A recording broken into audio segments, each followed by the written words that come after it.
আমার সাক্ষী কাজে দেবে না স্যার, সাক্ষী ছাড়া বিয়ে হবে না। কষ্ট করে দুজন লোককে খুঁজে আনুন প্লিজ। বাধ্য হয়ে জয় বিজয়কে ফোন দিল অক্ষর। মিনিট 10 মধ্যে দুই ভাই আসলো। অক্ষরকে কাজে অফিসে দেখেই ভড়কে গেল। অবাক কণ্ঠে বলল, বিশ্বাস হচ্ছে না তুই বেগে বিয়ে করতে আসছিস। কাটকাট গলায় উত্তর দিল অক্ষর, ভেগে কি শব্দ? শুদ্ধ ভাষায় বলো পালিয়ে। হঠাৎ পালিয়ে বিয়ে করার সিদ্ধান্ত কেন? হতাশ কণ্ঠে বলল অক্ষর। ম্যাডামের শখ পূরণ করতে হচ্ছে।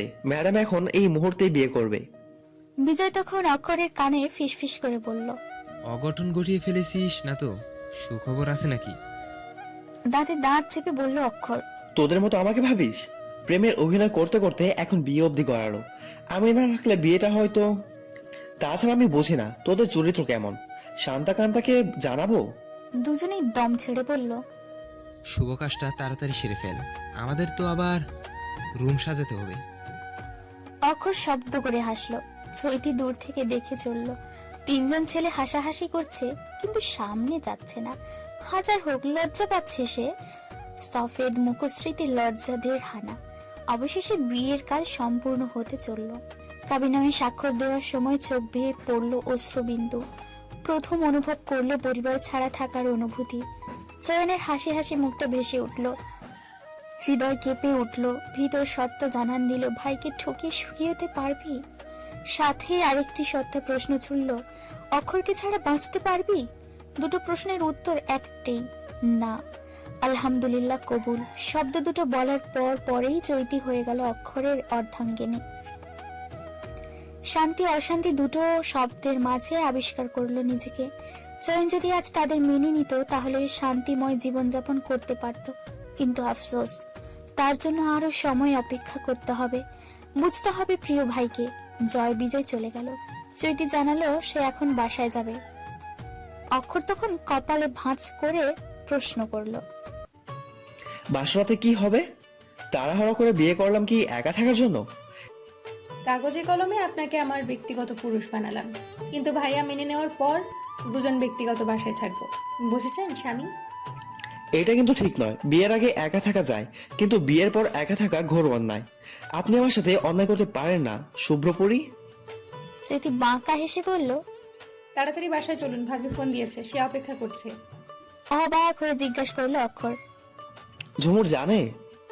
বুদ্ধিটা ওনারই। আর শুনুন, ভাই আমাদের কথা জেনে গেছে। এখন আপনি আমাদের বাসায় থাকতে পারবেন না। নতুন ফ্ল্যাট দেখুন, ভাবি বিয়ের কথা জানাতে নিষেধ করেছে। চৈতি সব ঘটনা বলল, শুধু ঝগড়ার কথা বাদ দিয়ে। বোনের গায়ে হাত তুলেছে, অক্ষর সেটা মেনে নিবে না। আবার ঝামেলা যেন না হয় তাই লুকিয়ে গেল। সবকিছু শুনে অক্ষর বিড়বিড় করলো, তাহলে আমার সন্দেহই ঠিক। এই শালা আমাকে সন্দেহ করেছে। বড় শালাবাবু সন্দেহ করে কি হলো? বরং নিজের লস, আমার লাভ বাড়িয়ে দিলে। হাসছেন কেন? শালাবাবুকে সাহায্য করার প্ল্যান খুঁজছি ম্যাম। এতদিন আমায় বহুত জ্বালিয়েছে, এখন থেকে আমার সময় শুরু। আপনারা দুজন হলেন টম অ্যান্ড জেরি। একজন আরেকজনকে বাস দেওয়ার জন্য সুযোগ খুঁজেন। নোবেল দেওয়া উচিত আপনাদের নীরবে ঝগড়া করার জন্য। চৈতিকে বাসায় নামিয়ে অক্ষর চলে গেল। ঝুমুর সদর দরজার কাছেই ছিল। চৈতিকে নিজের রুমে পাঠিয়ে সদর দরজা বন্ধ করে নিজের রুমে চলে গেল। বিছানায় শান্ত হয়ে ঘুমাচ্ছে চয়ন। অপলক দৃষ্টিতে ঘুমন্ত চয়নকে দেখে অজান্তেই আখি পল্লবে ওষ্ঠ ডুবিয়ে মনে মনে বলল, আমায় ক্ষমা করে দিও চয়ন। এছাড়া আমার কোনো উপায় ছিল না। ভালোবাসার মানুষকে ছেড়ে থাকার কষ্ট হয়তো আমি জানি না, কিন্তু অনুভব করেছি। আমি চাই না আমার দাদা ভাই এবং তোমার বোন কষ্ট পেয়ে হারিয়ে যায়। তোমার বিরুদ্ধে গিয়ে আমি তাদের এক করে দিলাম। আমায় তুমি ভুল বুঝো না। ঘুমের মাঝেই ঝুমুরকে বুকে জড়িয়ে ধরল চয়ন। ঝুমুর মাথা রাখলো প্রিয় মানুষটির বুকে। চোখ জোড়া বন্ধ করতেই ঘুম পাখিরা হানা দিল দু চোখে। শান্তিময় ঘুম হারিয়ে দিল শত কষ্ট। প্রিয় মানুষের কষ্টগুলো হওয়া মিঠাইয়ের মতো মিলে গেল। চৈতির ঘুম হলো না আজ। একটু পর পর জানালার পাশে দাঁড়িয়ে রইল। অক্ষরের ভালোবাসার পরশগুলো মনে হতে শিউরে উঠল। বাসায় নামানোর আগে নিজেদের মধ্যে একান্ত সময় উপভোগ করেছে দুজন। অক্ষরের উষ্ণ ঠোঁটের ছোঁয়া কপালে ঠেকলো। অনেকটা সময় নিয়ে অক্ষর চৈতির কপালে চুম্বন দিয়েছিল। জানা নেই, তবে সময়টা ছিল ক্ষণস্থায়ী। ফোন আসলো। চৈতি ফোনের স্ক্রিনে চোখ বুলিয়ে অক্ষরের নামটা দেখে মুচকি হেসে রিসিভ করলো। অপর পাশ থেকে অক্ষর বলল, কেমন আছেন বেবিজান? আপনার বড্ড মিস করছি। আগামীকাল দেখা হবে তো? আগামীকাল শপিং করতে যেতে হবে, শান্তাকান্তা জানিয়েছে ওদের সাথে যেতে। আপনিও আগামীকাল একটা বেনারসি কিনবেন বেবি। আপনাকে লাল বেনারসিতে দেখতে ভীষণ ইচ্ছে করছে। আপনি আসবেন আগামীকাল? আপনি বললে আমি নিজের জীবন দিতে রাজি। দেখা করাটা কি এমন ব্যাপার? জীবন দিতে হবে না, বরং বিকেলে চলে আসুন শপিং মলে, ফোন দিয়ে জানিয়ে দিব। ভালোবাসার বাগানের ঝরে যাওয়া ফুল, আর ভালোবাসি মেঘলা নদীর কুল। ভালোবাসি উড়ন্ত এক ঝাঁক পাখি, আর ভালোবাসি তোমার ওই নয়নের আখি। কথাগুলো এক নিমেষেই বলে ফোন কাটলো অক্ষর। শান্ত সকাল, খাবার টেবিলে চুপচাপ বসে আছে চৈতি জয়ন। ঝুমুর খাবার টেবিলে রাখলো কিন্তু বসলো না। চয়নকে শুনিয়ে শুনিয়ে চৈতিকে বলল, আমার দাদা ভাই চলে গেছে চৈতি, তোমার ভাই এখন আরামে খেতে পারবে। বলো খাবার খেয়ে শরীরের শক্তি বাড়াতে। আমাকে তো আবার মারতে হবে তাই না? চুপচাপ বসে থাকলে বউ পিটাতে পারবে না। নির্বিকার ভঙ্গিতে বসে রইল চয়ন। নিশ্চল চোখ জোড়া তুখর করে চেয়ে আছে, বলল, চৈতি, তোর বাবাকে বল খোঁচা মেরে কথা না বলতে। আমি অন্যায় করেছি সেজন্য ক্ষমা চেয়েছি। চৈতি, তোমার ভাইকে বলো ভুজুম ভাজুম কথা আমায় না বলতে। মেরে ধরে এখন আসছে ক্ষমা চাইতে। বীর পুরুষ খুনি খুন করে লাশের পাশে বসে যদি বলে ভুলে খুন করে ফেলেছি ক্ষমা করে দাও, তখন কি লাশ ক্ষমা করে দিতে পারবে? চুপচাপ বসে থেকে ভাই ভাবির নালিশ শুনে যাচ্ছে চৈতি। মাথা গরম হবার উপক্রম। তারা নিজেরাই বলে যাচ্ছে কিন্তু পিয়ন তাকে বানাচ্ছে। কণ্ঠ কঠিন করে বলল, তোমরা খাবে নাকি উঠে যাব? বুড়ো বয়সে ভীমরতি ধরেছে তোমাদের? চৈতির শক্ত কথায় কাজ হলো না। ঝুমুর শুনেও না শোনার ভান করে বলল, আমি খাবো না চৈতি। আমার দাদা ভাইকে যে বাসায় অপমান করা হয় আমি তার সংসারের ভাত মুখে তুলবো না। চয়ন এবার চটে গেল। মুখে ফুটলো বিরক্তির রেশ। খ্যাট করে শব্দ করলো, জোরে নিঃশ্বাস ছেড়ে রাগের পাল্লা হালকা করে বলল, ঝুমুর, তুমি বারবার এক কথা তুলছো কেন? ভালো করে জানো কেন তোমার দাদাভাইকে বাসা থেকে যেতে বলা হয়েছে। সে আমার বোনের দিকে নজর দিয়েছে। অন্ধকার ঘনিয়ে আসলো চৈতির সামনে। এখন অক্ষরের নামে কুকথা শুনতে চাচ্ছে না। প্রিয় ভাইয়ের মুখে প্রিয় মানুষটির কুকথা মানতে পারছে না। বক্ষস্থল থুকথুক করলো প্রবল শব্দে। বিমূঢ়তা চোখে মুখে স্পষ্ট হলো। বলল, আমার রুমে যেতে হবে ভাইয়া, শান্তাকান্তা ফোন দিচ্ছে হয়তো। চয়ন থামলো না। সে জানে চৈতি কেন চলে যাচ্ছে, তবে গমগম কণ্ঠে বলল, খাবারের প্লেট সাথে নিয়ে যা, না খেয়ে দেখা যাবে না আমার বাসায়। প্লেট হাতে চৈতি চলল নিজ রুমে। তবে খাবার তার গলা বেয়ে নিচে নামবে না। বিয়ের কথা জানাজানি হলে নিশ্চয়ই তুফান শুরু হবে। তখন কি থামাতে পারবে চয়নকে? চৈতি চলে যাওয়ার পর ঝুমুর প্রশ্ন করলো, তুমি যখন দাদা ভাইয়ের বোনের সাথে প্রেম করেছিলে তখন কই ছিল তোমার মনুষ্যবোধ চয়ন? তখন ঠিকই তো আমায় নিয়ে পালিয়েছিলে। নিজের রাগ কন্ট্রোল করার চেষ্টা করলো চয়ন। চোখ মুখ খিচে উত্তর দিল, তোমার সাথে আমার বয়সের পার্থক্য বেশি ছিল না ঝুমুর, কিন্তু তোমার ভাইয়ের সাথে আমার বোনের বয়সের তফাৎ অনেক। শুধুই কি বয়সের জন্য আমার দাদা ভাইকে তোমার অপছন্দ চয়ন? সত্যি বলতে নয়, তোমার বাইকে আমার সহ্য হয় না। শুরু থেকে উনি আমার সাথেই মিসবিহেভ করে আসছেন। তাছাড়া ওনার রাগ সম্পর্কে তুমি জানো না। অক্ষর স্যারের রাগের জন্য অনেক নিরপরাধ মানুষ প্রাণ হারিয়েছে। আমি চাই না আমার বোন একজন খুনিকে বিয়ে করুক। জানি তোমার বাইকে নিয়ে বাজে কথা বলছি, তোমার শুনতে খারাপ লাগছে, কিন্তু আমার কিছু করার নেই। বোনকে ভালো রাখতে তোমাকে যদি হারাতে হয় আমি হারাবো। মায়ের শেষ বর্ষে আমার চৈতি। মাকে কষ্ট দিয়েছি কিন্তু চৈতিকে দিব না। কথাগুলো বলে চয়ন উঠে দাঁড়ালো। সদর দরজায় পা বাড়িয়ে একবার পিছনে তাকালো। দেখলো ঝুমুর বিস্ময় অশ্রু নয়নে তারই যাবার পানে তাকিয়ে আছে। বুকের বাপাসে চিনচিনে ব্যথা শুরু হলো। ব্যথাকে পাত্তা না দিয়ে চলে গেল নিজ কর্মে চয়ন। চয়ন চলে যাওয়ার পরেই ঝুমুর হাসলো, বিড়বিড় করে বলল, দাদা ভাইয়ের কাছে চৈতির সুখ, কিন্তু তুমি বুঝছো না চয়ন, নিকটের সুখ তোমার চোখে পড়ছে না। জঙ্গলের ভেতরে লাশ পাওয়া গেছে। লোকটির কপাল বরাবর 3টি গুলি। শরীর পচা শুরু করে দিয়েছে। বিভৎস বাজে গন্ধ। চয়ন ও অক্ষর মুখে রুমাল চেপে ধরেছে। অক্ষর চয়নের দিকে তাকিয়ে বলল, লাস্টে চেক করতে বলো কাউকে। জি স্যার। অক্ষর লাশটির দিকে মনোযোগ সহকারে দেখলো কিছুক্ষণ। ছেলেটির বয়স 23 কিংবা 24 হবে। ছেলেটিকে কোথাও দেখেছে বলে মনে হচ্ছে না তার। চোখ বন্ধ করে ষষ্ঠ ইন্দ্রিয় সজাগ করার চেষ্টা করলো। হঠাৎ ভেসে উঠলো পুরনো এক মুহূর্ত। দু চোখ আপনা আপনি বড় হলো। চয়নকে ভালো করে দেখে আড়ালে ডাকলো। ঠোঁটের কোণায় মৃদু হাসি ঝুলিয়ে বলল, ছেলেটাকে চিনতে আমি ভুল করিনি চয়ন। চয়ন অক্ষরের হাসিতে সায় দিয়ে জানালো, আমাকে সাহায্য করার জন্য আপনাকে ধন্যবাদ স্যার। সেদিন যদি কোচ আপনি না দিতেন তাহলে তো আজও বেঁচে থাকতো। ময়নাতদন্তের দরকার আছে কি? শান্ত হাসি ধারালো হলো, চোখে ফুটলো হিংস্রতা। স্মিত ধারালো কণ্ঠে জবাব দিল, প্রমাণ যেখানে নেই সেখানে ময়নাতদন্ত করা তো বিলাসিতা চয়ন, খুন নয় বরং আত্মহত্যা বলে চালিয়ে দাও। Okay sir. শোনো, আমাকে আজকে আরেকটি ইম্পর্টেন্ট কাজে যেতে হবে, তুমি সব দিকে নজর রেখো, উপর মহলের ডাক পড়েছে আমার। Okay sir. অক্ষর বেরিয়ে পড়ল। চৈতির সাথে দেখা করার কথা, কিন্তু কাজের চাপে বেড়ে যাওয়ার ফলে আজ আর দেখা করাটা হবে না। জয় বিজয়ের বিয়ে উপলক্ষে অবশ্য 2 দিন ছুটির ব্যবস্থা করে রেখেছে, তাই তো 2 দিনের কাজটা এখন বেশ জটিল হয়ে পড়েছে। একটি রেঞ্জের প্রধান দায়িত্বপ্রাপ্ত কর্মকর্তা, deputy inspector general of police, সে কাজের ঝামেলা তো বেশি থাকবেই।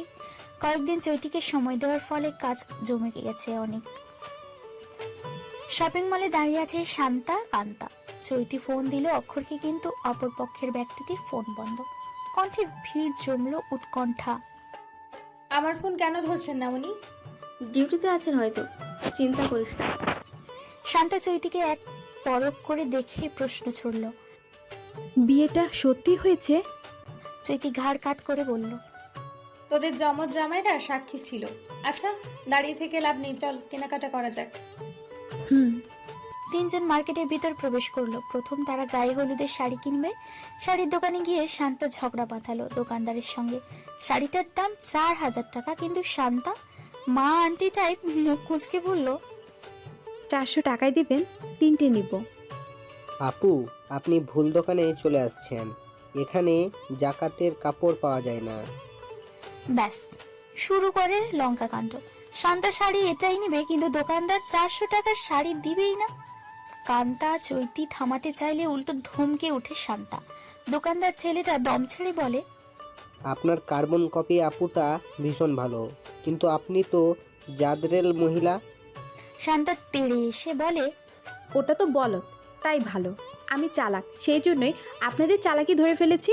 ধান্দাবাজ লোক, আমি এক্ষুনি আপনাদের নামে মামলা করব। মামলা করতে হবে না, তোমার যা পছন্দ নিয়ে যাও। পিছন থেকে শব্দ আসলো। 3 জন পিছনে ফিরে দেখলো জয় বিজয় দাঁড়িয়ে আছে। শান্তা ভ্রু ভাঁজ করে প্রশ্ন করলো, তোমরা এখানে কি করছো? জয় বিজয় দোকানে প্রবেশ করতেই দোকানদার লোকটি প্রশ্ন করে, স্যার দেখুন, এই মেয়ে 400 টাকায় শাড়ি কিনতে আসছে, বলছি কম হবে না, কিন্তু শুনছে না। এখন বলে মামলা করবে, মাথা খারাপ মনে হয়। জয় রাগী দৃষ্টিতে তাকালো, ধমক দিয়ে বলল, মেয়ে মেয়ে কাকে বলছো? সে তোমার ভাবি, আমার হবু বউ, বুঝে শুনে কথা বলবে পরের বার। দোকানদার ছেলেটা মাথা নিচু করে ফেললো, বলল, সরি স্যার, আমি জানতাম না উনি আমাদের ভাবি। এখন যাও, ওনাদের জন্য কফি নিয়ে আসো। লোকটি চলে গেল। চৈতি সহ বাকি 2 জন অবাক হলো। শান্তা কৌতূহল চেপে রাখতে না পেরেই বলল, দোকানটা তোমাদের? 2 ভাই মাথা নাড়িয়ে জবাব দিল, হুম, আমাদের। তুমি তো জানো আমরা বিজনেস করি, কিন্তু কিসের বিজনেস করি জানতে না? মার্কেটের 3টি তলায় আমাদের বুটিক্স, শাড়ি, শুজ, ব্র্যান্ডের কসমেটিক এন্ড ব্যাগের কালেকশন আছে। পুরোটা এরিয়াই আমাদের। শান্তার লজ্জা পেল। হুট করে মাথা গরম হয়ে যায়, বাজে কথা করে ফেলেছে। লজ্জায় এখন কান কাটা যাচ্ছে তার। ছি, এখন সবাই কি ভাববে? বলবে মেয়েটা ভালো নয়, তার ছিল। চোখের কোণে অশ্রু জমলো। রাগ হলো নিজের প্রতি। জয় নিশ্চয়ই এখন থেকে ছেঁচড়া টাইপের মেয়ে ভাববে। হঠাৎই শান্তার চোখের অশ্রু চৈতির নজরে পড়ল। মুখে মুচকি হাসি ফুটিয়ে জড়িয়ে ধরে বলল, আরে বোকা, কান্না করছিস কেন? জয় ভাইয়া জানে তুই কেমন। এই যে হাসি রানী, একদম কান্না করবে না। তুমি এমন বললেই তো আমি তোমায় ভালোবেসেছি। যদি এরকম না হতে তাহলে তোমার প্রেমে জয় পড়তো না। সো কান্না থামাও। তুমি তো প্রায় বলতে একদিন আমার টাকায় প্রচুর শপিং করবে, আমার ফকির বানাবে। আজ নাও, সুযোগ যত ইচ্ছে কেনাকাটা করো। সুবর্ণ সুযোগ, কিন্তু বারবার আসে না। হেসে দিল শান্তা। তারপর জয়কে ছেড়ে বিজয়ের দিকে তাকিয়ে বলল, দুলা ভাই চুপচাপ আছে কেন? ভয় পাচ্ছে নাকি? বিজয় নিজের চুলে হাত বুলিয়ে বলল, ভয় পাচ্ছি না দুষ্ট শালিকা, আমার চোখ তো তোমার বুকা বোনের দিকে। অবশ্য চোখ জোড়া কিছুতেই দৃষ্টি অন্যদিকে ঘোরাতে পারছে না। বুকের ভিতর গান বাজছে। কি জাদু করিলা পিরিতি শিখাইলা, থাকতে পারি না ঘরেতে প্রাণ সজনী, থাকতে পারি না ঘরেতে। কি মন্ত পড়িলা ভাবিতে মাজাইলা, থাকতে পারি না ঘরেতে প্রাণ সজনী, থাকতে পারি না ঘরেতে। বোকা কান্তা লজ্জায় লাল হয়ে আছে, যেন এক্ষুনি রক্ত কণিকারা ছিটকে পড়বে। চৈতি মুখ মুচকি হেসে নাক টেনে বলল, এই যে বিয়ের বরকনেরা, রোম্যান্সের দুনিয়া থেকে বের হয়ে কেনাকাটা দুনিয়াতে প্রবেশ করুন। আমার কিন্তু তাড়াতাড়ি বাসায় যেতে হবে। চৈতির কথায় চারজন একসাথে বলে উঠল, অক্ষরের সাথে প্রেম করার জন্য? সমস্যা নেই, সময় মতো আপনাকে বরের কাছে যেতে দেওয়া হবে, নো চিন্তা। ওদের লজ্জায় ফেলতে গিয়ে নিজেই ফেসে গেল চৈতি। লজ্জায় মুখ লাল। একই হয়তো বলে, পরের জন্য গর্ত করলে সেই করতে নিজেকে করতে হয়। সময় চলল তার গতিতে। শান্তা কান্তার হলুদের দিন চলে আসলো। বাসা থেকে ফিটফাট হয়ে চৈতিকে নামিয়ে দিয়ে গেল চয়ন। দুদিন থাকবে শান্তাদের বাসায়। চয়ন অনেক উপদেশ দিয়ে গেল, মনে করিয়ে দিল অক্ষরের সাথে দেখা কিংবা কথাবার্তা যেন না হয়, সে নজর রাখবে। চৈতি ভদ্র মেয়ের মতো মাথা ঝাঁকিয়ে শুনল সব। চয়ন চলে যেতেই হাফ ছেড়ে বাঁচল সে। রুম থেকে বের হয়ে ড্রয়িং রুমে আসলো সে। গায়ে হলুদের ডালা সাজাতে হবে এখন তাকে। ডালা সাজানোতে এক্সপার্ট চৈতি। মনের মতো ডালাগুলো সাজালো। দুটি ডালায় বরের গায়ে হলুদের জামা কাপড়, জুতা। একটি ডালায় গায়ে হলুদের সরঞ্জাম রাখা, বিয়ের গহনা, গায়ে হলুদের আনুষাঙ্গিক জিনিস। একটিতে হলুদ মেহেদি উপটান প্রদীপ রেখেছে, একটিতে পান সুপারি জর্দা, একটিতে গায়ে হলুদের সব কসমেটিক্স। দুটি ডালাতে সব মিষ্টি। একটিতে ফল কার্ভিং করে রাখা ডালা, জোড়া বড় কাতলা মাছের গায়ে হলুদ গামছা, ঠোঁটের কোনায় সিগারেটের দিয়ে সামান্য হলুদ লাগিয়ে রেখেছে। ডালা সাজাতে সাজাতে সন্ধ্যা ঘনিয়ে আসলো। চৈতি ক্লান্ত হয়ে পড়ল। এখন তার বিশ্রামের পালা। কনে পক্ষের তথ্য এখন বর পক্ষের বাসা নিয়ে যাওয়া হবে। দুপুরে বরের বাড়ির তথ্য চলে এসেছে। তারাও জোড়া রুই মাছ পাঠিয়েছে। হাতের কাজ শেষ করে চলল ফ্রেশ হতে। এখন সে নিজে সাজবে। আজকের সাজ শুধুই অক্ষরের জন্য। গোল্ডেন পাড়ের হলুদ শাড়ি, কৃত্রিম ফুলের গহনা, হাত ভর্তি হলুদ গোল্ডেন কাচের চুড়ি। অর্ধেক চুল একপাশে রেখে সিথি সোজা কৃত্রিম ফুলের টিকলি পরে আয়নার সামনে দাঁড়িয়ে আছে চৈতি। চোখের পলক পড়ছে না। অদ্ভুত সুন্দর দেখাচ্ছে তাকে। মনে মনে সে ভাবছে, বিয়ের পানি শরীরে বইছে বলেই কি আজ এত সুন্দর দেখাচ্ছে তাকে, নাকি আজ অক্ষর আসবে তাকে হলুদ সাজ দেখবে তাই বলে এত সুন্দর লাগছে। আচ্ছা, অক্ষর আজ বরের মতো সেজে আসবে তো? অদ্ভুত চিন্তায় হেসে দিল নিজেই। স্টেজ সাজানো হয়েছে বাসার সামনে খোলা জায়গায়। কাপড়, নেট, ফুল ইত্যাদি দিয়ে সুন্দর করে ডেকোরেশন করা হয়েছে। যেহেতু যমজ ভাই বোনের বিয়ে, তাই সবকিছুই দুটো করে ইউনিক ভাবে করা হয়েছে। গোল্ডেন ও হলুদ কাপড়ে সব সমন্বয়ে স্টেজ তৈরি। চৈতি সামনে আসতেই দেখলো শান্তা কান্তার গ্রামের আত্মীয়রা ভিন্ন রকম সুন্দর ডালা সাজিয়েছে। ডালা নয়, মূলত এটাকে গ্রাম্য অঞ্চলে কুলো বা কুলা বলা হয়। বড় সমতল তলওয়ালা চ্যাপ্টা পাত্র, যার একটির দিকে কানা খোলা। জিনিসটি দেখে চৈতির চোখ অদ্ভুত আনন্দ উপভোগ করলো। গ্রামে দেখেছে জিনিসটা, কিন্তু শহরে আসার পর আর দেখেনি। গ্রামের মহিলারা গায়ে হলুদে আরো কিছু নিয়ম রীতি মেনে চলে। অনেকগুলো রীতি মূলত মঙ্গোলীয় এবং অন্যান্য আদিবাসী উপজাতি থেকে এসেছে, যা গ্রামে এখনো মেনে চলা হয়। যেমন অনুষ্ঠানে হলুদ ছাড়াও অন্যান্য উপকরণ ব্যবহৃত হয়, যেমন ধান, দুর্বা, তিল, সরিষা, মাসকলাই, মেথি, গিলা, সুই, মেহেদি, মিষ্টি, মাছ, পঞ্চপ্রদীপ প্রভৃতি। প্রদীপগুলোতে আগুনের ছোট্ট ফুলকি দাউ দাউ করছে। অন্ধকারে আগুনের ছোট্ট ফুলকি অপরূপ সৌন্দর্য ছড়াচ্ছে। মুগ্ধ নয়নে দেখে চলেছে চৈতি। শান্তা কান্তা এন্ট্রি হলো গান দিয়ে। গতরে হলুদ লাগাইয়া কন্যারে সাজাও বধুরে সাজে মিলিয়া। চৈতি দূর থেকে দাঁড়িয়ে দেখতে লাগলো। শান্তা তখন নাচের মধ্যেই ইশারা দিল আসার জন্য। প্রথম চৈতি আসতে না চাইলেও শান্তার মা জোর করে পাঠালো। শুরু হলো তাদের এন্ট্রি নাচ। নাচ শেষে ক্লান্ত দুই বোন অরেঞ্জ জুস মুখে তুলে চৈতিকে বলল কান্তা, দোস্ত, আমার লেন্স খুলে গেছে, আমি কিছুই দেখতে পাচ্ছি না। সুন্দর একটা মুহূর্তে কান্তার কথা শুনে শান্তার মুখে জুস পড়ে গেল।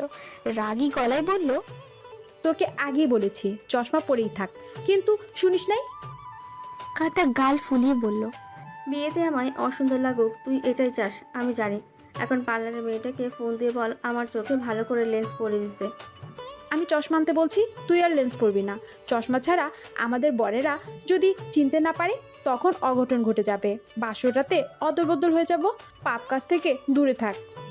শান্ত আলা ভোলা মেয়েটা হঠাৎ উড়নচণ্ডী হয়ে গেল। কপট রাগ দেখিয়ে বলল, অদল বদল হলে সমস্যা নেই, দুটোই এক কোম্পানি। আপাতত আমি চশমা পরবো না। শান্তা কান্তার এক কথা শুনে ইশারায় একজন মেয়েকে ডাকলো। মেয়েটাকে সব বলে পার্লারের মেয়েটাকে আনতে বললো। যদি সবকিছু দেখে জোরে হাসলো, কিন্তু মনের ভিতর তার হাসছে না, হাসফাস করছে মন। অক্ষর তাকে দেখে কি বলবে, হলুদ পরি নাকি রাঙা বউ? অনেক কিছুই বলতে পারে অক্ষর। আচ্ছা, অক্ষরকে আজ কেমন লাগছে? নিশ্চয়ই নতুন বরের মতো। আর যদি আমাকে বউয়ের মতো লাগে তাহলে অক্ষরকে বর কেন লাগবে না? আলবাত আজ অক্ষরকে বরের মতোই লাগছে। পুরো দমে চলছে হলুদের অনুষ্ঠান, হই হুল্লোড়ে মেতে আছে সকলে, কিন্তু একমাত্র মন খারাপ চৈতির। জ্বর বিজয় এসেছে শান্তাকান্তকে সারপ্রাইজ দেওয়ার জন্য, কিন্তু অক্ষর আসেনি। মন খারাপটার শরীর ভেদ করে হৃদয়ের গভীরে প্রবেশ করলো। অনুষ্ঠান থেকে অনেকটা দূরে আকাশের দিকে তাকিয়ে অশ্রু বিসর্জন দিল। যার জন্য সাজলো তার দেখা নেই, অভিমানে ভরপুর হৃদ্দেশ। গতকাল থেকে কথা হচ্ছে না, ফোন বন্ধ, খাঁখা হৃদয় আজ মরুভূমি। তখনই ফোন আসলো চৈতির হাতের উল্টো পাশে। চোখের পানি মুছে ফোনের স্ক্রিনে তাকালো, দেখলো অক্ষরের ফোন। রিসিভ করে অভিমানী কণ্ঠে বলল, একজন প্রেমিক কখনোই ভালো স্বামী হতে পারে না। অপর পাশ থেকে ভেসে আসলো শব্দের ধ্বনি।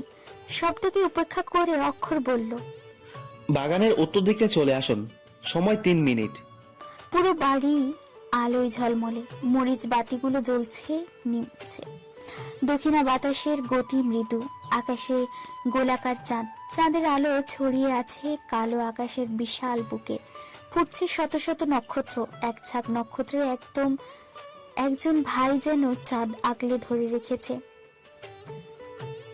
চৈতি অক্ষরের কথা মতো উত্তর দিকটায় চলে আসে। পুরো বাড়িতে লাইটিং থাকলেও এই দিকটায় আলো নেই। অন্ধকারের মাঝে চাঁদের আলোক রশ্মি। চৈতি সামনে এগুলো ক্ষীণ গলায় বলল, আপনি কোথায়? অক্ষরের সারা শব্দ নেই। ঝোপঝাড়ে একা দাঁড়িয়ে চৈতি। এখন ভয় হচ্ছে ভীষণ। ভয়ার্ত কণ্ঠে আবারও বলল, আমি ভয় পাচ্ছি অক্ষর সাহেব। শীতল ঠান্ডা স্পর্শ কাঁধে পড়ল। চৈতি বেদিশা হয়ে পিছন ঘুরে অক্ষরকে দেখে ভয়ে জড়িয়ে ধরল। শুনতে পেল হৃদয়ের দরম দরম শব্দ। অক্ষরের কণ্ঠে মাদকতা ছড়িয়ে পড়েছে। বলল, আমি থাকতে আপনি ভয় কেন পাচ্ছেন চৈতি? মাথা উঠালো চৈতি। শুরু হলো হৃদদেশের উথাল পাথাল ঢেউ। সাগরের বুকে নীরব রাতের ঢেউয়ের কলকল ছন্দ শুনতে পেল আবারও। ভীতু গলায় বলল, আপনি খুবই নিষ্ঠুর, কথা দিয়ে কথা রাখেন না। আমি অনেক খারাপ চৈতি, কথা দিয়ে কথা রাখতে পারি না। ভাবছি জবটা ছেড়ে বইয়ের আঁচল ধরে টই টই করে ঘুরবো। বউয়ের ভাই তো পুলিশ অফিসার, সমস্যা নাই, বলবো মাস শেষে যেন হাত খরচটা পাঠিয়ে দেওয়ার জন্য। অফারটা দারুণ না? আপনি আবারও মজা করছেন আমার সাথে? আমি বলেছি কি জব ছেড়ে দিন। জব না ছাড়লে যে আমি আপনাকে সময় দিতে পারবো না ম্যাম। তাই বলে একটুও না? চৈতির কণ্ঠে তীব্র অভিমান। অক্ষর অপলক দৃষ্টিতে তাকিয়ে থেকে বলল, একটু অবশ্য পারবো ম্যাম। বলুন, আমায় কি আজ নতুন বরের মতো লাগছে? অক্ষরের কথায় চৈতি মনোযোগ দিয়ে দেখল চাঁদের আলোয় অক্ষরের গায়ে হলুদ পাঞ্জাবি ও গোল্ডেন কোটি ঝলঝল করছে। মৃদু বাতাসে স্পাইক করা চুলগুলো উঠছে। জোড়া ভ্রু, তির্যক গম্ভীর চোখ, সুন্দর ওষ্ঠ, চিবুকে গর্ত, চাপদাড়ি ছোট্ট করে ছাঁটাই করা। চৈতি চোখ না নামিয়েই বলল, আপনাকে আজ আমার দেখা প্রথম সুন্দর পুরুষ মনে হচ্ছে। আমি এর আগে কখনোই আপনার মতো সুন্দর পুরুষ দেখিনি। আমার চোখে একমাত্র সুন্দর ব্যক্তিগত মানুষটি আপনি। চৈতিকে এক হাতে নিজের বুকে জড়িয়ে মাথার চুলে চুমু এঁকে দিল। বলল, কারণ আমি তোমার স্বামী, তাই জন্য তুমি সুন্দর পুরুষ আগে দেখোনি। একজন নারীর কাছে প্রেমময় সুন্দর পুরুষ তার স্বামীই হয়। বাবা হয় আদর্শ পুরুষ, আর ভাই হয় দায়িত্ববান পুরুষ। অক্ষরের পরশ চোখ বুঝে অনুভব করলো চৈতি, তারপর স্মিত হেসে বলল, আমায় কেমন দেখাচ্ছে বললেন না তো? কিছু সময় নিয়ে অক্ষর বলল, সন্ধ্যা ঘনিয়ে আসা আলোর মাঝে এক বিন্দু রোশনি, শত শত নক্ষত্র মাঝে একমাত্র চাঁদ, ফুটন্ত গোলাপের মতো সুন্দর পবিত্র আমার চৈতি। আপনাকে প্রতি মুহূর্তে দেখে আমার মনে হয় আপনার প্রেমে আমি প্রতিদিনই পড়ি, প্রতি সেকেন্ডে আপনাকে নতুন করে ভালোবাসি। আমার মাঝে সীমাবদ্ধ থাকুন সারা জীবন চৈতি। যদি হারিয়ে যাই অন্য কারো মাঝে আমি আপনার ভাগ হতে দেখতে পারবো না। শেষের কথাগুলো বলার সময় অক্ষরের গলা ধরে আসলো। অজান্তে কেঁপে উঠল চৈতি। অক্ষরের মুখে হাত দিয়ে বলল, আমায় একা রাখার চিন্তা ভুলেও আনবেন না। ভালোবেসে বিয়ে করেছি 100 বছর সংসার করার জন্য, বৃদ্ধ বয়সে দুজন দুজনের শক্তি হওয়ার জন্য। সংসার করার আগেই আমায় ধোকা দিতে চাচ্ছেন? আমি কিন্তু কষ্ট পাচ্ছি অক্ষর, প্লিজ আমায় কষ্ট দিবেন না। অপরাধী কণ্ঠে বলল অক্ষর। সরি, আর বলবো না, প্লিজ কষ্ট পাবেন না। আপনার কষ্ট আমার হৃদয় তীরের মতো বিধে। দুঃখ কষ্টকে বিদায় জানিয়ে অক্ষর শুকনো বকুল ফুলের মালা চৈতির হাতে দিয়ে বলল, কলেজে যাওয়ার সময় রাস্তায় পড়ে গিয়েছিল, আমি সযত্নে নিজের বক্ষে রেখেছি এতদিন। আজ আপনার জিনিস আপনার হাতে তুলে দিতে পেরে আমি মুক্ত পেলাম। বকুল ফুলের মালার দিকে তাকিয়ে রইল চৈতি অনেকক্ষণ। সময়টা তখন সে ইন্টার প্রথম বর্ষে নতুন ভর্তি হয়েছিল। চৈতি সবসময় হেঁটে যাওয়া আশা করত। গ্রামের শর্টকাট রাস্তা দিয়ে কলেজে যাওয়ার পথে দেখলো ধানের জমির পাশে বকুল গাছে ফুল ধরেছে। কলেজে না গিয়ে পলিথিনে করে অনেকগুলো ফুল কুড়িয়ে আনে। সেদিন কলেজে না যাওয়ার জন্য মায়ের হাতে ধরাম ধরাম মারও খেতে হয়েছিল, বেধরাম মার খেতে হয়েছিল। রাতে লুকিয়ে লুকিয়ে মায়ের রুম থেকে সুই সুতা এনে গেঁথে ফেলে সুন্দর একটি মালা। তারপরের দিন সকালে কলেজে যাওয়ার পথে শখ করে মালা হাতে পেঁচিয়ে বের হয়। ক্লাস করার সময় হঠাৎ দেখতে পায় হাতে মালা নেই। সেদিন 4টে ক্লাস করে কলেজ ফাঁকি দিয়ে বাড়ির উদ্দেশ্যে যাত্রা দেয়। পুরো রাস্তা খোঁজে যখন মালার দেখা পায় না, আশাহত হয়ে বাড়ি ফিরে আজ অক্ষরের হাতে মালা দেখে প্রশ্ন করে, তার মানে আপনি পেয়েছিলেন আমার মালা? অক্ষর মাথা দুলিয়ে বলে, আপনাকে দেখতে গিয়েছিলাম, বটগাছের আড়ালে দাঁড়িয়ে দেখছিলাম আপনি চলে যাচ্ছেন, কিন্তু হঠাৎ আপনার হাত থেকে কি যেন একটা পড়ে। আপনি চলে যাওয়ার পর আমি কুড়িয়ে আনি। জানেন, সারা রাত আমি মালাটাকে বুকে জড়িয়ে ঘুমিয়েছিলাম, মনে হচ্ছিল আপনি আমার পাশেই আছেন। তাহলে মালাটা আপনার কাছেই থাকুক। আমি যেদিন সম্পূর্ণভাবে আপনার হব সেদিন না হয় মালাটা আমায় দিয়েন। মালা ছাড়া থাকতে আপনার কষ্ট হবে। অক্ষর নিষেধ করলো না। সত্যি বলতে বকুল ফুলের মালাটা সাথে নিয়ে ঘুমানো অভ্যাস হয়ে গেছে তার। পাঞ্জাবির পকেটে মালাটা রেখে বলল, চলুন বাসা ভেতর যাওয়া যাক, অনুষ্ঠান কিন্তু শেষ হওয়ার পথে। চৈতি সম্মতি দিল। আজ সে ভীষণ খুশি, আনন্দে আত্মহারা প্রায়। মন পাখিটা ছলাৎ ছলাৎ নৃত্য করছে ব্যস্ত। হঠাৎ এত খুশির কারণ শুধুই অক্ষর, তার ব্যক্তিগত মানুষ। হলুদের প্রোগ্রাম শেষ হতে চলল।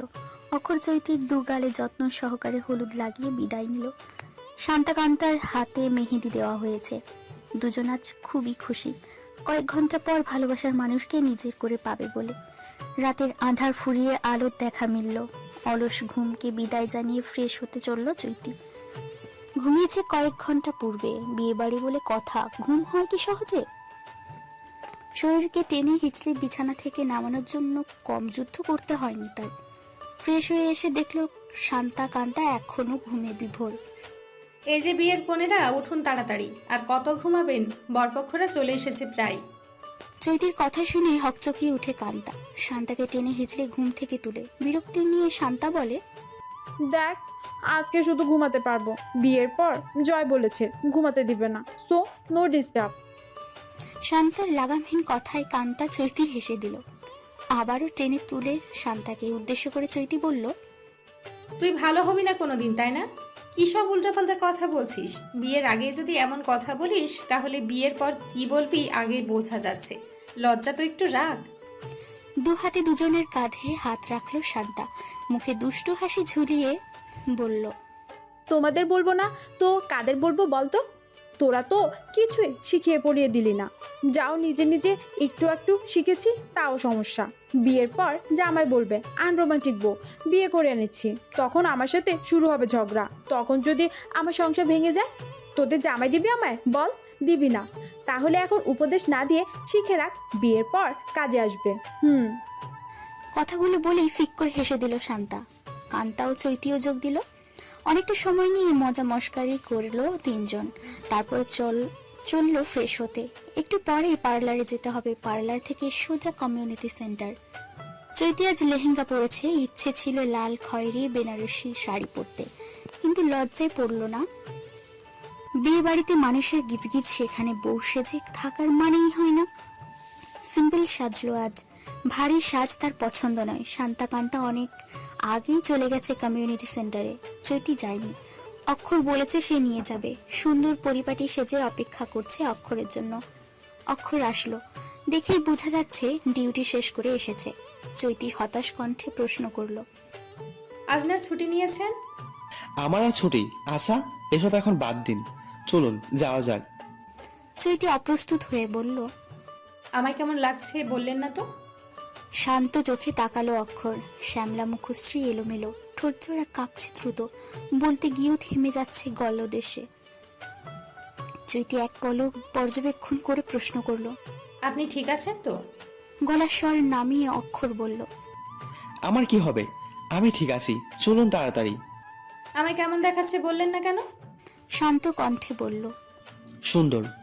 হতাশ হলো চৈতি। অক্ষরের কাছ থেকে সুন্দর বাক্য প্রশংসা সে শুনতে চায়নি। তটস্থ করলো মনকে। শক্ত সুরে বলল, শুধু সুন্দর, আর কিছু না? জোরালো কণ্ঠে বলল অক্ষর। সময় বেশি নেই চৈতি, আপনার ভাই চলে আসতে পারে, তাড়াতাড়ি উঠুন। অক্ষরের কথা শুনে চৈতি অবাক হলো। তাড়াতাড়ি বাইকের পিছনে বসতেই কেউ একজন খপ করে তার হাত চেপে ধরলো। কণ্ঠে তেজ রেখে বলল, খবরদার চৈতি, তুই বলো এই লোকটার সাথে মিশবি না। অক্ষর স্যার একজন খুনি। শেষ বাক্য বলার পরপরই বিদ্যুৎ চমকালো চৈতির ছোট্ট মনে। বিস্ময় নিয়ে বলল, কি বলছো ভাইয়া? অক্ষর খুনি হতেই পারে না, উনি ভীষণ ভালো একজন মানুষ। তাচ্ছিল্য হাসি দিয়ে দিল চয়ন। অক্ষরের চোখে এই প্রথম চোখ তুলে তাকালো। বলল, স্যার আপনি খুনি নন? অক্ষরের দৃষ্টি দূরে, চোখে মুখে উৎকণ্ঠা। তেজি মুখশ্রী শান্ত করার বৃথা চেষ্টা। সামাল দিল রাগের তেজ। বলল, রাস্তায় কথা বলা ঠিক হচ্ছে না চয়ন, তাছাড়া আমরা বিয়েতে যাচ্ছি, অযথা সময় নষ্ট করতে দিও না। চয়ন কম যায় না, তেজ নিয়ে বলল, আমার বোন কোথায় যাবে না, সে এখন বাসা যাবে। আপনার সাথে আমি আমার বোনকে ছাড়বো না স্যার। রাগী দৃষ্টিতে তাকালো অক্ষর। চয়ন প্রথমে ঘাবড়ে গেলেও দম ছাড়েনি। চৈতি দুজনের রেশারেশি দেখে দমে গেল। ক্ষীণ গলায় বলল, বাসায় গিয়ে কথা হোক। আমি জানি অক্ষর খুন করতে পারে না। তোর অক্ষরকে জিজ্ঞেস করে দেখ, সে খুন করেনি। চৈতি অশ্রু চোখে তাকালো। অক্ষর চোখ সরিয়ে চয়নের উদ্দেশ্যে বলল, তুমি আমায় বারণ করতে পারো না চয়ন, আমি আমার বিয়ে করা বউকে নিয়ে যেখানে খুশি সেখানে যেতে পারি, আমার সেই অধিকার আছে। তুমি কিছুই করতে পারবে না, বিয়ের ডকুমেন্ট চাইলে দেখতে পারো। হতবিহুল হলো চয়ন। বিস্ময় নিয়ে বলল, বিয়ে মানে? চয়নের বাসায় বসে আছে চারজন। চৈতি মাথা নিচু করে টপ চোখের পানি ফেলছে। ঝুমু স্বাভাবিকভাবেই সোফার এক কোনায় বসে। অক্ষর ও চয়ন দুজন মুখোমুখি গম্ভীর হয়ে বসেছে। পিনপিন নীরবতাকে পরিত্যাগ করলো চয়ন। কণ্ঠে ফুটালো রাগের আভাস। আমাকে না জানিয়ে এত বড় সিদ্ধান্ত কেড়ে নেওয়া হলো ঝুমুর। তোমার কাছ থেকে এ ধরনের কাজ আমি আশা করিনি। আমিও তো তোমার কাছ থেকে অনেক কিছুই আশা করিনি চয়ন। নির্লিপ্ত উত্তর ঝুমুরের। ঝুমুরের বাঁকা কথায় ঘাড়ের রগ ফুলে উঠল। হাত মুষ্টি অবস্থায় চৈতিকে বলল, আমি খুব খারাপ তাই না চৈতি? বিয়ে নামক বড় একটা সিদ্ধান্ত নিয়ে ফেললি, কিন্তু আমায় জানানোর প্রয়োজন মনে করলি না। আচ্ছা, আমাকে বড় ভাই হিসাবে ভাবিস তো? ছলছল চোখে চোখ জোড়া অসহায় দৃষ্টিতে তাকালো। চয়ন শান্ত হাসি দিয়ে আবারও বলল, আমি মরে গেলেই তোদের আফত বিদায় হয় তাই না? আচ্ছা তাহলে দোয়া করিস খুব তাড়াতাড়ি তোদের যেন মুক্তি দিতে পারি। ঝুমুর নড়ে উঠল। বুকে দুকপুক শব্দের ধ্বনি বাজতে শুরু করলো। চৈতি জোরে কেঁদে দিল। বলল, এভাবে বলো না ভাইয়া, তোমরা ছাড়া আমার কেউ আছে কি? বিয়ে করার সময় ভাইয়ের কথা মনে ছিল না? লুকিয়ে বিয়ে করতে পারলি তুই, আমার বোন হয়ে পালিয়ে বিয়ে করলি। লজ্জায় আমার মাথা কাটা যাচ্ছে এখন। চয়নের কথা শুনে ঘর কাঁপানো হাসি দিল অক্ষর। দুহাত মাথার নিচে রেখে আতশোয়া হয়ে সোফায় বসলো। ঠোঁটের কোণায় হাসি রেখেই জবাব দিল। আজ থেকে 5 বছর আগের ঘটনা মনে পড়ে জন? তুমি ঠিক এভাবেই আমার বোনকে নিয়ে পালিয়ে গিয়েছিলে। সেদিন ঠিক পালিয়ে যাওয়ার অফারটা তুমিই দিয়েছিলে, আর আজ সেই একই অফার তোমার বোন দিয়েছে। আমি কিন্তু তোমার মতো কাপুরুষ নই চয়ন। তোমার বোনকে বলো, আমি কি তাকে বলেছি কি আমায় বিয়ে করতে? বলো। তার মানে আপনি প্রতিশোধ নেওয়ার জন্য আমার বোনকে ব্যবহার করেছেন? চয়নের যুক্তিহীন কথা শুনে ভ্রু কুচকালো অক্ষর। চৈতির দিকে এক পলক তাকিয়ে বলল, মোটেও নয়, আমি তোমার বোনকে ভালোবেসে বিয়ে করছি। আমার স্বার্থ শুধুই ভালোবাসা। তাচ্ছিল্য হাসি দিয়ে বলল চয়ন। কিন্তু আমি আমার বোনকে খুনির সাথে থাকতে দিব না। ফোঁস করে রেগে উঠল অক্ষর। তীরের ফলার মতো চোখ জোড়া দিয়ে চয়নের দিকে তাকিয়ে বলল, তুমি নিজেকে সাধু পুরুষ ভাবো চয়ন। প্রমোশনের জন্য আমার বোনকে মিথ্যা ভালোবেসে বিয়ে করেছো, আর এখন ধোয়া তুলসী পাতা সাদা হচ্ছে। তাছাড়া আমি মানুষকে নয়, অমানুষকে হত্যা করেছি। যতগুলো খুন করেছি তারা এক একজন মানুষের কাতারে পড়ে না। ঝুমুর অবাক হলো। চয়ন তাকে ভালোবেসে বিয়ে করেনি। ভাবতেই শুরু হলো রাতের অমাবস্যা। কাঁপা কাঁপা কণ্ঠে বলল, আমায় তুমি ভালোবাসোনি? অপরাধীর মতো তাকিয়ে রইল চয়ন। নীরবতা ভেঙে বলল, আমি তোমায় ভালোবেসে বিয়ে করেছি ঝুমুর, কিন্তু সত্যি বলতে তোমাকে ভালোবাসার পেছনে প্রথম ছিল আমার স্বার্থ। কিন্তু বিশ্বাস করো, স্বার্থের বিরুদ্ধে গিয়ে কিভাবে যেন তোমায় খুব ভালোবেসে ফেলেছিলাম। আমার ভালোবাসায় বেইমানি নেই ঝুমুর। চয়নের কথা শুনে মুখ ফিরিয়ে নেয় ঝুমুর। রাগে কষ্টে বুক ফেটে যাচ্ছে তার। অক্ষর তখন ঝুমুরের উদ্দেশ্যে বলল, প্রথম স্বার্থ থাকলেও পরবর্তীতে চয়ন্তকে সত্যি ভালোবেসেছে ঝুমুর। অতীতকে ভুলে বর্তমান ও ভবিষ্যতের কথা চিন্তা কর। চয়নের বিরুদ্ধে আমার অভিযোগ নেই, কারণ আমি জানি চয়ন্তকে সুখে রাখবে। আমার উপর আস্থা আছে তো? ঝুমুর কথা বলল না, নীরবে সম্মতি দিল। কিন্তু এখনো সে ভুলতে পারছে না প্রিয় মানুষটার বিশ্বাসঘাতকতা। চুপচাপ সব শুনছিল চৈতি। অক্ষরের খুন নিয়ে সে ভীষণ দুর্বল। অক্ষর খুন করেছে কথাটা সে মানতে পারছে না। গলা পাকিয়ে একদলা কান্নারা হাজির হলো। ক্রন্দন মিশ্রিত কণ্ঠে বলল, আপনি খুন করেছেন? ছোট্ট একটা দম ছাড়লো অক্ষর। চয়নকে দেখে বলে উঠল, ভেবেছিলাম সবকিছু ঝুমুর ও চৈতির থেকে অজানা রাখবো, কিন্তু তুমি রাখতে দিলে না। নিজেও অপরাধী হলে সাথে আমাকেও অপরাধী বানালে। অপরাধীর খাতায় যেহেতু নাম এসেই পড়েছে, তাহলে আজ আর লুকোচুরি নয়, সত্যিটা বলতে হবে। কেন তোমার আমার দুজনের মধ্যে দ্বন্দ্ব? কেউ কাউকে সহ্য করতে পারে না। আজ না হয় খোলসা হয়ে যাক সবার মাঝে। চয়ন কথা বলল না। সে ঝুমুরের দিকে এক পলক দৃষ্টিতে তাকিয়ে আছে। আজ সে দেখতে পাচ্ছে প্রেয়সীর চোখে তীব্র ঘৃণা। প্রিয় মানুষের ঘৃণা সহ্য করার মতো দ্বিতীয় কষ্ট হয়তো দ্বিতীয়টা নেই। অতীত। চয়ন সবে জয়েন করেছে। অক্ষরের আন্ডারে কাজ করার নির্দেশ তার। চয়নের সবকিছু ভালো থাকলেও সে ছিল কাজের প্রতি অনীহা। সে চাইতো বসে বসে প্রমোশন। কাজের প্রতি অনীহা লোকেদের বরাবর অপছন্দ ছিল অক্ষরের। কয়েকবার চয়নকে এ নিয়ে হুমকি ধামকি দিয়েছিল, কিন্তু কাজ হয়নি। অক্ষর সিদ্ধান্ত নেয় চয়নকে চাকরি থেকে বরখাস্ত করবে। যেইভাবে সেই কাজ। কিন্তু হঠাৎ সে খবরদারি করতে জানতে পারে গ্রামে চয়নের মা ও বোন থাকে।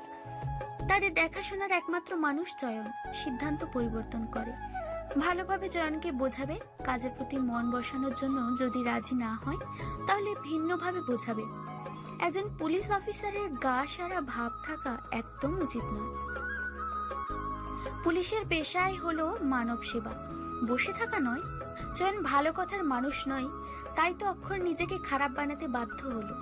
চাপের উপরে রাখলো চয়নকে, যার ফলে চয়ন সহ্য করতে পারতো না অক্ষরকে।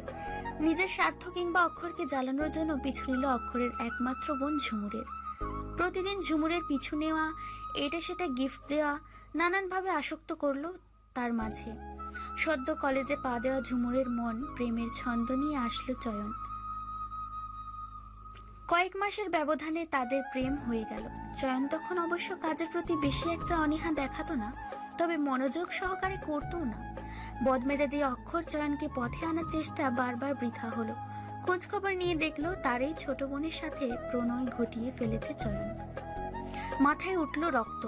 চয়নের পরিবারের কথা না ভেবেই সিদ্ধান্ত নিল জব থেকে বরখাস্ত করবে চয়নকে। চয়ন তা জেনে ফেলে, তাই তো ফুসলিয়ে ফাসলিয়ে ঝুমুরকে নিয়ে পালিয়ে যায় রাতের অন্ধকারে, বিয়ে করে লুকিয়ে।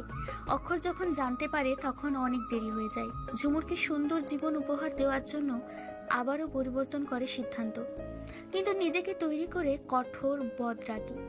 বিয়ের খবর মাকে জানায় চয়ন, তবে কথার মাঝে বলে ফেলে আসল উদ্দেশ্য। সৎ নিষ্ঠাবান চৈতির মা সহ্য করতে পারে না ছেলের অধঃপতন। চৈতির জন্মের পর স্বামীকে হারিয়েও নিজের সম্মান এক বিন্দু খোয়া যাক সে ব্যাপারে সে বেশ সচেতন ছিলেন। নিজের হাতে ধরেছিলেন পুরো সংসার। ছেলে মেয়েকে ভালো শিক্ষায় শিক্ষিত করার জন্য কম কষ্ট করেননি। তার সেই কষ্টের প্রতিদানে তারই একমাত্র ছেলে অন্যায়ের পক্ষে কথা বলে। শুরু হয় ছেলের প্রতি অভিমান। মেনে নেননি ঝুমুরকে, এমনকি ছেলের দেওয়া প্রতি মাসে টাকা আর গ্রহণ করেননি। এমনভাবেই চলছিল সময়। অক্ষরে একটি কাজ চৈতি গ্রামে পড়ে, তাই সে সেখানে যায়। কাজের মাঝে হঠাৎ মনে পড়ে চয়নের মা বোনের কথা। ঝুমুরের বিয়ের পর থেকে সে ওদের সাথে কথা বলা বন্ধ করে, তবে জেনেছিল ওদের বিয়ে মানেননি চয়নের মা। খোঁজখবর নিয়ে জানতে পারে মা মেয়ের অবস্থা খুবই করুণ। সময় নিয়ে চলে যান চৈতির মায়ের কাছে, বুঝিয়ে বলেন সব। মেনে নিতে বলেন ঝুমুর চয়নকে। চৈতির মা কুটুম আপ্যায়নে ত্রুটি না রাখলে অক্ষরের কথা মেনে নেননি। অক্ষর তখন বাধ্য হয়েছিল সে তাদের দায়িত্ব নিবে, কিন্তু চৈতির মা সেটাও নিতে নারাজ। অক্ষর অনেক বুদ্ধি খাটিয়ে প্রস্তাব রাখে। চৈতির মায়ের হাতে বানানো রং তুলি শাড়ি কাপড় শহরের নাম করা বিজনেসম্যান জয় বিজয়ের শপে দেওয়া হবে, তবে একটা গ্রুপ বানাতে হবে। সেদিন চৈতির মা গ্রামের অন্যান্য মহিলাদের নিয়ে একটা দল তৈরি করে। অভাব অনটনের সংসারের সুখ হিসেবে অক্ষর অনেক বড় দায়িত্ব পালন করে। চৈতির মায়ের চোখে বিশ্বাসযোগ্য পুরুষ হিসেবে অক্ষর সেরার সেরা। দিন যায় মাস যায়, অক্ষর চৈতিকে কয়েকবার দেখলেও চৈতির নজরে অক্ষর পড়ে না। একদিন বর্ষণের রাতে চৈতির ভয়ার্ত মুখশ্রী প্রথম হৃদয়ে প্রেমের ফুল ফোটায়। সেদিন অক্ষর বুঝতে পারে পুরুষ ছাড়া নারীর জীবন যেমন অমূল্য, তেমন একজন নারী ছাড়া পুরুষের জীবন অমূল্য। তার থেকে বয়সে অনেক ছোট একটি মেয়ের প্রতি দুর্বলতা প্রথমে উপেক্ষা করলেও মন থেকে মুছতে পারে না। বর্ষণের সেই রাতে চৈতির মা অক্ষরকে ডেকেছিল ব্যক্তিগত এক কাজে। চৈতিকে নিয়ে উনি ভীষণ চিন্তিত। গ্রামের চেয়ারম্যান ছেলের নজর পড়েছে চৈতির ওপর। মা মেয়ে একা থাকে, রোজ রাতে ঘরের চালে ঢিল ছোড়া, রাস্তায় উত্ত্যক্ত করা, এমনকি বাড়ি বয়ে হুমকি দেওয়া। চেয়ারম্যানের কাছে নালিশ দেওয়ার পর চেয়ারম্যান বিয়ের প্রস্তাব পাঠায়, কিন্তু ছোট বয়সে মেয়ের বিয়ে দিবেন না চৈতির মা। তাছাড়া চেয়ারম্যানের ছেলের স্বভাব চরিত্র ভালো নয়। বিয়ের প্রস্তাব প্রত্যাখ্যান করার ফলে চেয়ারম্যান সহ তার ছেলে ক্ষেপে ওঠে। শুরু হয় ঝামেলা। গ্রামের সবাই চেয়ারম্যানের ওপর কথা বলতে পারছে না, তাই বাধ্য হয়েই অক্ষরকে জরুরি তলবে ডাকা হয়। সেদিন অক্ষর বলেছিল, চয়নকে ডাকলেন না কেন আন্টি? সে কিন্তু আজ প্রতিষ্ঠিত। দীর্ঘশ্বাস ছেড়ে সেদিন চয়নের মা বলেন, আমি অভিমান করে কথা বলি না, তাই বলে আমার ছেলেও আমাকে ফোন দেয় না বাবা। একবার যদিও আমাকে জড়িয়ে ধরে বলে, মা আমার ভুল হয়ে গেছে, ক্ষমা করে দাও, জীবনেও আর এই পাপ কাজ করব না। সেদিন আমি তাকে বুকে জড়িয়ে রাখতাম বাবা। আক্ষেপের সুরে কথাগুলো বলার পর চোখ মুছলেন উনি। সেদিন রাত থাকতে থাকতেই বেরিয়ে পড়ে অক্ষর। মাঝ রাস্তায় এসে দেখে চেয়ারম্যানের ছেলে মদ খেয়ে রাস্তায় পড়ে আছে, মাথায় কিলবিল করে রক্ত। হৃদয়ের রানীকে বিরক্ত করা লোকটাকে দেখেই এক মুহূর্ত সময় নষ্ট না করেই গাছের মোটা ডাল দিয়ে বেধরম মারতে থাকে। রাগের বয়সে মনে থাকে না দিন দুনিয়া। মারতে মারতে ক্লান্ত হয়ে যখন তাকায়, দেখে ছেলেটি অনেক আগেই পৃথিবীর মায়া ছেড়ে চলে গেছে। বৃষ্টিতে পানিতে হাতে গায়ে থাকা রক্তটা মুছে যায়। হাতের ডালটা পুকুরে ফেলে, ভিজা শরীর নিজ গন্তব্যে পাড়ি জমায়। এইটুকু বলে থামলো অক্ষর। সামনে বসা তিনজন মানব মানবী উৎসুক মুখ পানে নিয়ে তাকিয়ে আছে। চয়নের চোখে রাগের আভাস। হুঙ্কার ছেড়ে বলে, জানোয়ারের বাচ্চাকে আরো শাস্তি দেওয়ার দরকার ছিল। আপনি আমায় আগে কেন জানাননি? জানানোর সুযোগ ছিল না। কথাটা বলে আবারও বলতে শুরু করলো অক্ষর। সেদিনের পর অক্ষর প্রায় যেত চয়নের গ্রামে। চৈতিকে দেখা তার অভ্যাসে পরিণত হয়েছিল। প্রায় বছর খানেক হলো চেয়ারম্যানের ছেলে খুন হয়েছে। চেয়ারম্যান 1 বছর ধরে খুনিকে খোঁজার চেষ্টা ছিল, কিন্তু সে যখন খোঁজ খবর পায়নি তখন রাগ জমে চৈতি ও তার মায়ের প্রতি। লোক দিয়ে খুন করার চেষ্টা চালায়। অক্ষরের লোক ছিল গ্রামে, তাদের মাধ্যমেই খবর পেয়ে অক্ষর আসে। তারপর চেয়ারম্যান বাড়িতে যায়। শহরের বড় পুলিশ বাবু তার আপ্যায়নের ত্রুটি রাখেনি চেয়ারম্যান সাহেব। সুযোগ বুঝে চেয়ারম্যানকে আমন্ত্রণ পাঠায় অক্ষর, বলে শহরে আসার জন্য। পুলিশি তদন্ত করে ছেলের খুনিকে খুঁজে বের করা হবে, তবে শহরে যাওয়া কিংবা পুলিশের সাথে হাত মেলানোর কথা কাউকে বলতে নিষেধ করে, যেন খুনি সতর্ক না হতে পারে। অক্ষরের কথা মেনে নেয় চেয়ারম্যান। একমাত্র ছেলের হত্যাকারীকে ধরার জন্য অক্ষরের ফাঁদে পা বাড়ায়। পরিবর্তন করে চৈতি ও তার মাকে খুন করার পরিকল্পনা। অক্ষর চলে যাওয়ার 4 দিন পরেই শহরে আসে চেয়ারম্যান। অক্ষরের বলা একটি বাংলো বাড়িতে সবকিছু ব্যবস্থা করে রাখে অক্ষর। সেদিন খুব নির্মমভাবে হত্যা করে চেয়ারম্যানকে। ভাগ্যে কি লীলা খেলা! অক্ষরের সাথে দেখা করতে এসে নিজ গ্রামের চেয়ারম্যানকে খুন হতে দেখে ফেলে চয়ন। অক্ষরের রাগী দৃষ্টি দেখা মাত্রই কেঁপে ওঠে। অক্ষর চয়নকে দেখা মাত্রই মুখে আঙুল দিয়ে ইশারায় বলে চুপ থাকতে। চয়ন ভয়ে চুপ থাকে, কিন্তু পালানোর চেষ্টা করে, পারে না। অক্ষর তাকে চেপে ধরে, ভয়ানক কণ্ঠে বলে, এই ঘটনা যদি কাউকে বলেছো তাহলে পরবর্তী শিকার তুমি হবে চয়ন। আমি কিন্তু আমার বোনকে বিধবা হতে দেখতে পারবো না। দুঃস্বপ্ন ভেবে ভুলে যাও আজকের ঘটনা। অক্ষর আবারও বলতে শুরু করলো, চয়ন, তুমি কয়েকদিন আগে আমাকে প্রশ্ন করেছিলে না আমার বাবার সাথে আমার সম্পর্ক ভালো নয় কেন? আজ বলছি, আমার সাথে আমার বাবার সম্পর্ক ভীষণ ভালো, সুমধুর। বাবা মা সবসময় আমায় নিয়ে গর্ববোধ করেন। তোমাদের সকলের সামনে আমি গম্ভীর শান্ত, কিন্তু আমার বাবা মার সামনে আমি ঠিক ততটাই চঞ্চল। চৈতিকে দেখার অনুভূতি প্রথম আমি আমার মা বাবাকেই জানাই। ওনারা দারুণ খুশি হয়েছিলেন শুনে। এই যে কয়েকদিন আগে বাবার অসুস্থতার কথা শুনে তোমরা দেখতে গিয়েছিলে, মূলত সেদিন বাবা অসুস্থ ছিলেন না। উনি চৈতিকে দেখার জন্য মিথ্যা সংবাদ পাঠিয়েছিলেন, কিন্তু আফসোস চৈতির তখন পরীক্ষায় থাকে। ছোট্ট একটা নিঃশ্বাস ছেড়ে আবার বলে অক্ষর, আমি মানুষটা এমন, নিজের অনুভূতি সকলের সামনে প্রকাশ করতে পারি না। অক্ষরের কথা শেষ হলে চয়ন হতবুদ্ধি হয়ে যায় সবকিছু শুনে। যে লোকটার প্রতি ছিল তার বিষাদ রাগ, আজ সেই লোকটার বাস্তবতা শুনে অবাক হলো। অজান্তেই মনে মনে স্যালিউট জানালো। চয়নের হঠাৎ একটি কথা মাথায় চলে আসলো।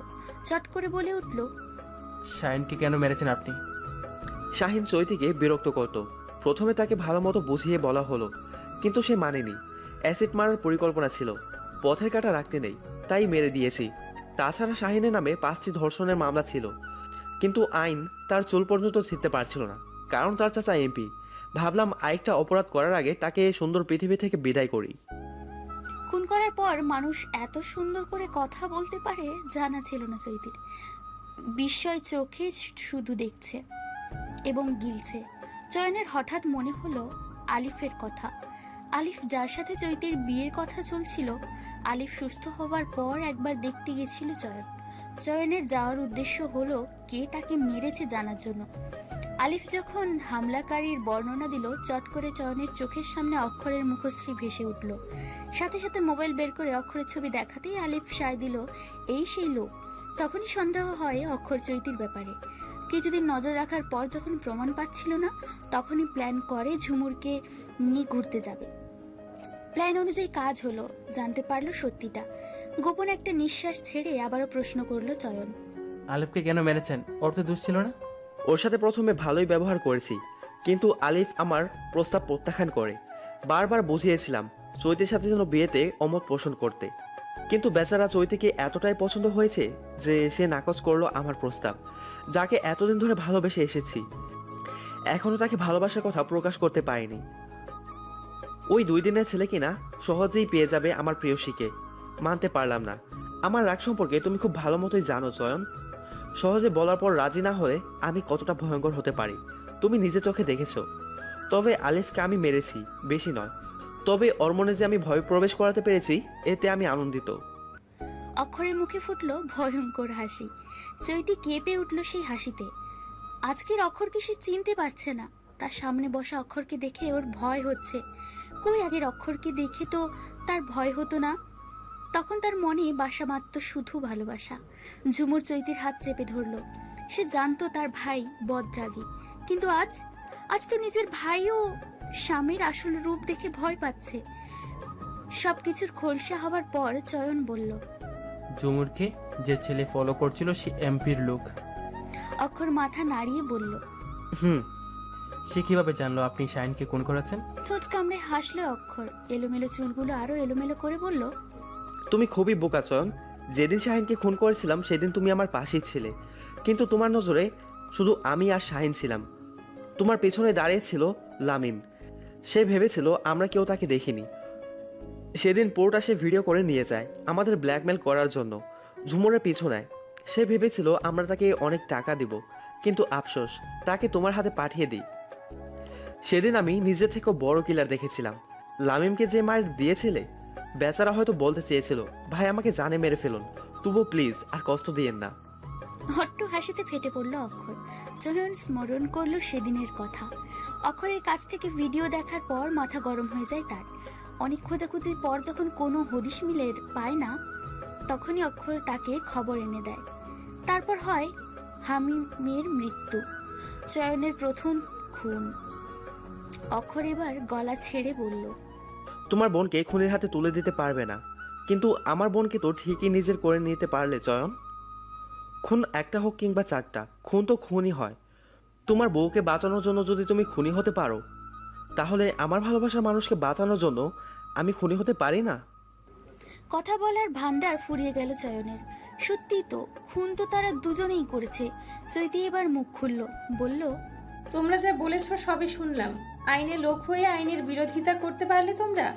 বুঝলাম তোমরা অন্যায়ের বিরুদ্ধে কাজ করেছো, তাই বলে মানুষ হত্যা করবে? আমি ভাবতে পারছি না আমার ভাই ও স্বামী খুনি। অক্ষর চয়ন শান্ত ভঙ্গিতে তাকিয়ে রইল। উত্তর দেবার ভাষা নেই তাদের। শান্ত পরিবেশে নীরবতার মাঝে শুধু চারজন মানুষের নিঃশ্বাসের শব্দ শোনা যাচ্ছে। মুখের বাক্য ভাণ্ডার ফুরিয়ে আজ শূন্য, কণ্ঠস্বর শুকিয়ে কাঠ। শব্দরা হারিয়ে যাওয়ার চুপচাপ থাকলেও কিছু মুহূর্ত, কিছু সময়। পিচঢালা রাস্তার পাশে বসে আছে চয়ন, অক্ষর। দুজনের দৃষ্টি আকাশের নিঃসঙ্গ চাঁদের পানে। দরজায় খিল দিয়ে বসেছে ঝুমুর। আজ জায়গা হবে না চয়নের।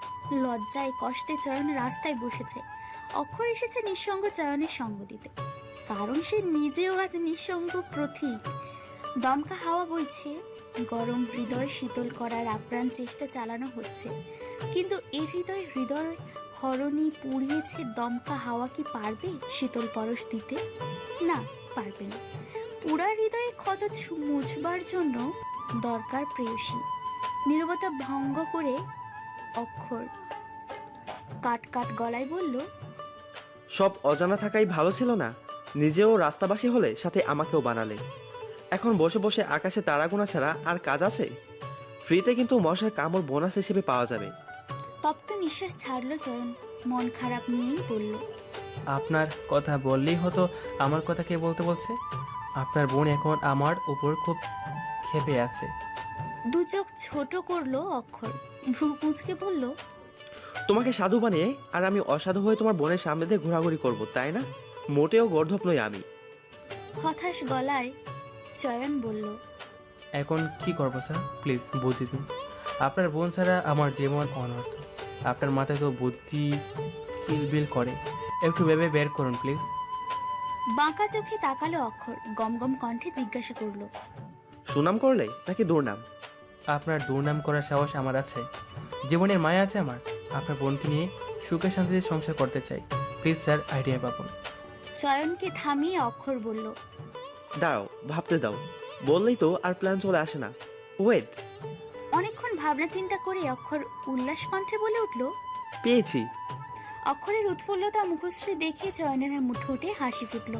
উৎসুক হয়ে বলল, কি প্ল্যান স্যার, তাড়াতাড়ি বলুন প্লিজ। ঠোঁট চেপে ধরে ভ্রু নাচালো অক্ষর, মাথা ঝাঁকিয়ে শার্টের হাতা ঠিক করলো। চয়ন বিরক্তি কণ্ঠে বলল, স্যার ব্যবসা এখন নিতে হবে না, রাত শেষ হয়ে যাবে আপনার। আমার ধৈর্য শক্তি খুবই কম। প্ল্যান বলুন তাড়াতাড়ি। চয়ন, ভুলে গেছো সুপুরে মেয়াও ফলে? ধৈর্য ধরো, বলছি তো। চয়ন ভদ্র ছেলের মতো বসে রইল। অক্ষর প্ল্যান বলল। প্ল্যান শোনার পর চয়নের দু চোখ খুশিতে গদগদ করে উঠল। অজান্তেই অক্ষরকে জড়িয়ে ধরে বলল, ধন্যবাদ স্যার। মিস্টার চয়ন, আমি ঝুমুর নই। Sorry sir. মাথা নিচু করে ফেললো চয়ন। অক্ষর তখন চয়নের পেটে গুঁতো দিয়ে বলল, আরে আমরাই তো। আমিও যেমন তোমার বড় শ্যালক, তুমিও আমার বড় শ্যালক। শ্যালকে শ্যালকে দুষ্টুমি তো করাই যায়। জোরে হাসলো চয়ন। অক্ষরও তাল মিলালো চয়নের সাথে। দুজনে রাস্তা ছেড়ে বাসার উদ্দেশ্যে যাত্রা দিল। কলিং বেল বাজার সাথে সাথে ঝুমুর দরজা খুলল। দরজার ওপাশে চয়ন অক্ষরকে দেখে আবারও নিজের রুমে হাঁটা দিল। ঝুমুর চলে যাবার পর অক্ষরের কানে ফিসফিস করে বলল, স্যার ঝুমুর এখনো রেখে আছে, আমি পারবো রাগ থামাতে? অক্ষর হাত রাখলো চয়নের কাঁধে, ভরসাময় কণ্ঠে বলল, আলবাত পারবে, দরকার পড়লে পায়ে ধরে বসে থাকবো। আসামিদের কাছে পুলিশ যেমন বাঘ, কিন্তু বউয়ের কাছে আমরা হলাম বিড়াল। সুখে শান্তিতে থাকতে হলে বউয়ের কথা মতো চলতে হবে, বউকে ভালোবেসে বোঝাতে হবে, বুঝেছো? হতাশ গলায় বলল চয়ন। পা ধরতে হবে তাহলে? বিরক্তি নিয়ে বলল অক্ষর। পা ধরতে বলেছি বলে পা ধরবে? বোঝাবে যেন মেয়েদের মন হচ্ছে পানির মতন, যে পাত্রে রাখে সেই পাত্রের আকারই ধারণ করে। মোম দেখো না, আগুনের ছোঁয়া পাওয়ার সঙ্গে সঙ্গে গলতে শুরু করে, তেমনই মেয়েদের মন। ভালোবেসে বোঝালেই ঠিকই বুঝবে। তাছাড়া আমার বোন তো সহজ সরল, বোঝাতে বেশি সময় লাগবে না। আমি তো চিন্তায় আছি তোমার বোনকে নিয়ে। তোমার বোন কোথায়? সে তো তোমার মতো ঘাড়ের রক তেরা, মনে মনে বেশি বোঝে। চয়ন ঠিক করে হেসে উঠল, তারপর বলল, আপনাদের জুড়িটা দারুণ স্যার, দুজনেই ঘাড়তেরা, শান্ত গম্ভীর। আল্লাহ মিলিয়ে তৈরি করেছে আপনাদের জুটি। নিরাশ হলো অক্ষর, প্রশ্ন করলো, কোথায় পাবো তাকে? এখন ছাদে গিয়ে দেখতে পারেন। মন খারাপ হলে মানুষ প্রকৃতির মাঝে থাকতে পছন্দ করে। ওকে, যাও রুমে যাও, বেস্ট অফ লাক। আপনাকেও। চয়ন রুমের উদ্দেশ্যে পা বাড়ালো, অক্ষর ছাদের উদ্দেশ্যে পা বাড়ালো। আজকের দিনটা অদ্ভুত, ভীষণ অদ্ভুত। চয়ন রুমে প্রবেশ করতেই দেখলো ঝুমুর আধশোয়া হয়ে কপালে এক হাত রেখে চোখ বুজে শুয়ে আছে। ধীরে ধীরে চয়ন বসলো খাটের মাঝ বরাবর, মৃদু কণ্ঠে ডাক দিল, ঝুমুর। সারা শব্দ নেই ঝুমুরের, মুখ ফুলিয়ে সাহস জুগিয়ে আবারও বলল, আই এম সরি ঝুমুর, আমার জান পাখিটা খুব রেগে আছে। নিশ্চুপ নির্লিপ্ত ঝুমুর, বুকে ফু দিয়ে ঝুমুরের হাতে স্পর্শ করতে ঝাড়া দিয়ে হাত সরালো ঝুমুর। খেক খেক করে বলে উঠল, আমায় স্পর্শ করবে না। আমায় ক্ষমা করে দাও না প্লিজ, আমি তো স্বীকার করছি আমার ভুল। তুমি ভুল বলছো কিভাবে? অন্যায় করেছো তুমি, আমায় নিয়ে খেলেছো। আমার ভালোবাসা মিথ্যা নয় ঝুমুর, বিশ্বাস করি না। প্লিজ। আচ্ছা, কি করলে তুমি আমার কথা বিশ্বাস করবে? পা ধরবে তোমার? চয়নের বেখাপ্পা কথা শুনে পা গুটিয়ে নিল ঝুমুর, রাগী দৃষ্টিতে তাকিয়ে বলল, বুদ্ধি শুদ্ধি হাঁটুতে চলে গেছে আজকাল। না, বউয়ের রাগ কমানোর জন্য বুকের ভিতরে আগুন জ্বলছে, মাথার ভিতরে নাট বল্টু ঢিল হয়ে গেছে। ঝুমুর মুখ অন্যদিকে ঘুরিয়ে মুচকি হাসলো। কার সাথে রাগ করবে সে? লোকটার এহেন কথা শুনে আদৌ রাগ আছে? তবু মুখে রাগের চট রেখে বলল, আমার জন্য এক্ষুনি অমলেট বানিয়ে আনো। রাগের সময় অমলেট খেতে হয়, তাহলে রাগ কমবে আমার। এত রাতে? আমি জানতাম তুমি আমায় ভালোবাসো না। রাত একটাকে তুমি গভীর রাত বানিয়ে ফেলেছো। যাও তো, দূর হও। এই না না, আমি আনছি অমলেট বানিয়ে। চয়ন রুম থেকে বের হতেই শব্দ করে হাসলো ঝুমুর। সে বেশিক্ষণ রাগ করে থাকতে পারে না, চয়নের উপর তো আরোই না। সে জানে চয়নের ভালোবাসায় মিথ্যে নেই। বিয়ের 5 বছরে চয়নের ভালোবাসায় নিজেকে আবদ্ধ করে রেখেছে। অনেকক্ষণ পর চয়ন আসলো অমলেট নিয়ে, ভ্রু কুঁচকে বলল ঝুমুর, নাও খেয়ে নাও, তুমি তো ক্ষুধা সহ্য করতে পারো না। ফেল ফেল করে তাকিয়ে প্রশ্ন ছুড়ল, আমার জন্য? হ্যাঁ, তোমার জন্য। তুমি তো কিছু খাওনি। জবাব দিল না ঝুমুর। চয়ন মুচকি হেসে অমলেট দুটো ভাগ করলো, আদরের গলায় বলল, অর্ধেকটা তুমি আমাকে খাইয়ে দেবে, বাকিটা আমি তোমাকে খাইয়ে দেবো। লজ্জায় লাল হলো ঝুমুর। বিয়ের 5 বছরেও লজ্জারা তাকে বিদায় জানাতে পারেনি, কিন্তু চয়ন এক কথার মানুষ, ঝুমুরের হাতে না খেলে সে খাবেই না। লজ্জাকে দূরে সরিয়ে প্রথম চয়নের মুখে ধরলো অমলেট। চয়ন মাথা নাচিয়ে নাকচ করে প্রথমে সে খাইয়ে দিল ঝুমুরকে। ঝুমুর আবারও চয়নের সামনে অমলেট তুলল। অমলেট মুখে তোলার সময় ছোট্ট করে কামড় বসালো ঝুমুরের হাতে। শক্ত করে উঠল ঝুমুর, রাগের ভাব নিয়ে বলল, আবারও দুষ্টুমি? দুষ্টুমির কি দেখলে জান? এখনো দুষ্টুমি শুরু করেনি। তাদের কথার মাঝেই ঘুম থেকে উঠে বসলো চাঁদ। ঘুম ঘুম গলায় বলল, পা তুমি বলো বাসার দুধ তুমি করবে? আম্মা মায়ের দিবে। আমি দুধ তুমি করলে আমাকে যেভাবে মালি ওইভাবে। মেয়েকে কোলে নিয়ে মুখে অজস্র চুমু দিল চয়ন, বুকের সাথে মিশিয়ে নিয়ে বলল, তাই? আচ্ছা, আমরা আর দুষ্টুমি করবো না। প্রমিস। প্রমিস। চাঁদকে ডান হাতে আলতো করে জড়িয়ে ধরে ঝুমুরের মাথা বুকে ঠেকিয়ে চোখ বুজে অনুভব করলো পৃথিবীর সব চাইতে সুখী মানুষ সে। নিরিবিলি পরিবেশ, কান্নার আওয়াজ ভেসে আসছে একপাশ থেকে। গোঙানো শব্দের ধ্বনি বাজলো অক্ষরের কর্ণকুহরে। দুকপুক হৃদয়ের বাদ্যযন্ত্র বেড়ে চলেছে আপন গতিতে। উড়ন্ত পাখির ন্যায় উড়ে চলেছে কৃষ্ণ কালো লম্বা কেশ। কিছু না ভেবেই সেই উড়ন্ত কেশে হাত রাখলো অক্ষর। সমধুর কণ্ঠে বলল, আমার ভুল কোথায় চৈতি? ওড়না দিয়ে চোখ মুছে না তাকিয়েই উত্তর দিল চৈতি। আপনি খুন করেছেন? গরম নিঃশ্বাস ছাড়লো অক্ষর। চৈতি কেঁপে উঠল নিঃশ্বাসের সঙ্গে। কিছুটা দূরে সরতে চাইতেই ধরে ফেলল অক্ষর। পিছু ঘুরিয়ে চিবুক ছোঁয়ালো চৈতির ললাটে। শান্ত কণ্ঠে বলল, খুনের কারণ জানার পরেও আমাকে দোষারোপ করে যাবেন? আমি তো আপনাকে রক্ষা করার জন্য অমানুষ হত্যা করেছি, ভালো মানুষ তো নয়। আমার জায়গায় আপনি থাকলে কি করতেন? যদি জানতেন আপনার প্রাণভোমরার দিকে কেউ হাত বাড়িয়েছে, তখন কি তাকে ছেড়ে দিতে পারতেন? চৈতির জবাব না দিয়ে কেঁদে চলল। অক্ষর চৈতির মাথা বুকে জড়িয়ে বলল, শুনতে পাচ্ছেন কিছু? আপনাকে হারানোর কষ্ট আমার তো অন্যায় নেই চৈতি। আপনি কেন আমায় ভুল বুঝছেন? আমি জানি না অক্ষর, কিন্তু আমার ভয় হচ্ছে। কিসের ভয়? আপনাকে হারানোর ভয়। চৈতির কথায় হেসে দিল অক্ষর। চেপে ধরল মাথা নিজের বুকে, বলল, আমাকে কাছে আসতে দিচ্ছেনই বা কখন ম্যাম? হারানোর ভয় তো আপনার পাবার কথা না। আপনি তো আমায় দু চোখে দেখতে পারেন না। চোখ বন্ধ করে অক্ষরের শরীরে তীব্র পারফিউমের সুবাস অনুভব করতে লাগলো চৈতি। পারফিউম নাকি অক্ষরের গায়ের সুবাস? বুঝতে উঠতে না পেরে প্রশ্ন করল, আপনার বুক থেকে সুন্দর সুবাস ছড়াচ্ছে। আপনাকে বুকে চড়ে শান্ত হলো হৃদয় পাঁজর, তাই সুন্দর রমণীকে সুন্দর সুবাস পাঠাচ্ছে, যেন রমণী বারবার এই বুকে মাথা রাখে। আপনি ভীষণ ঠোঁট কাটালো। তাই বুঝি? চৈতি কথা না বলে সোজা হয়ে দাঁড়ালো। কপট রাগ দেখিয়ে বলল, কে বলল আমি আপনাকে দু চোখে দেখতে পারি না? সারা দিন যে চোখ আপনাকে খোঁজে আপনি জানেন? আগে জানতাম না, এখন জেনে নিলাম। ধন্যবাদ ম্যাম। আচ্ছা ম্যাম, আমার একটা কথা রাখবেন? বলুন। আর কত আপনি আপনিতে থাকবো? তুমিতে আসা যায় না? আপনি আমায় তুমি বলতে পারেন, কিন্তু আমি আপনাকে এখন তুমি ডাকবো না। কেন? সময় হলে তুমি ডাকবো, বুঝেছেন সাহেব? অক্ষর চৈতির একদম সামনে এসে দাঁড়ালো। দুজনের মাঝে 1 ইঞ্চি ব্যবধান। আচমকা অক্ষরের হাত চৈতির কোমরে স্পর্শ করতে কেঁপে উঠল চৈতি। চোখ বন্ধ করে বিড়বিড় করলো, কি করছেন? অক্ষর থামিয়ে দিল। আফিম মিশানো কণ্ঠে বলল, আজ বারণ শুনছি না ম্যাম। চৈতির ঠোঁট জোড়া কেঁপে চলছে। ঠিক এই মুহূর্তে ফোন আসলো অক্ষরের। বিরক্তিতে চকারান্ত শব্দ উচ্চারণ করে চৈতিকে ছেড়ে ফোনের স্ক্রিনে তাকালো। বিজয়ের নাম ঝলমল করছে। কপাল ভাঁজ করে বলল, এদের না আজকে বাসরাত? ফোন দিচ্ছে কেন? ফোন রিসিভ করলো অক্ষর। অশ্লীল কতগুলো বাক্য ব্যবহার করে বলল, ফোন দেওয়ার সময় পাইলে না শালা? জয় বিজয় কাচুমাচু মুখ নিয়ে সব শুনল। বিরোহী কণ্ঠে জয় বলল, দোস্ত, অনেক বড় ভুল করে ফেলেছি। শান্তার বদলে কান্তাকে প্রপোজ করেছি। এখন ওরা দু বোন আন্দোলনে নেমেছে। যতদিন না পর্যন্ত ওদের ভালো করে চিনতে না পারি, ততদিন বাসর রাত বন্ধ।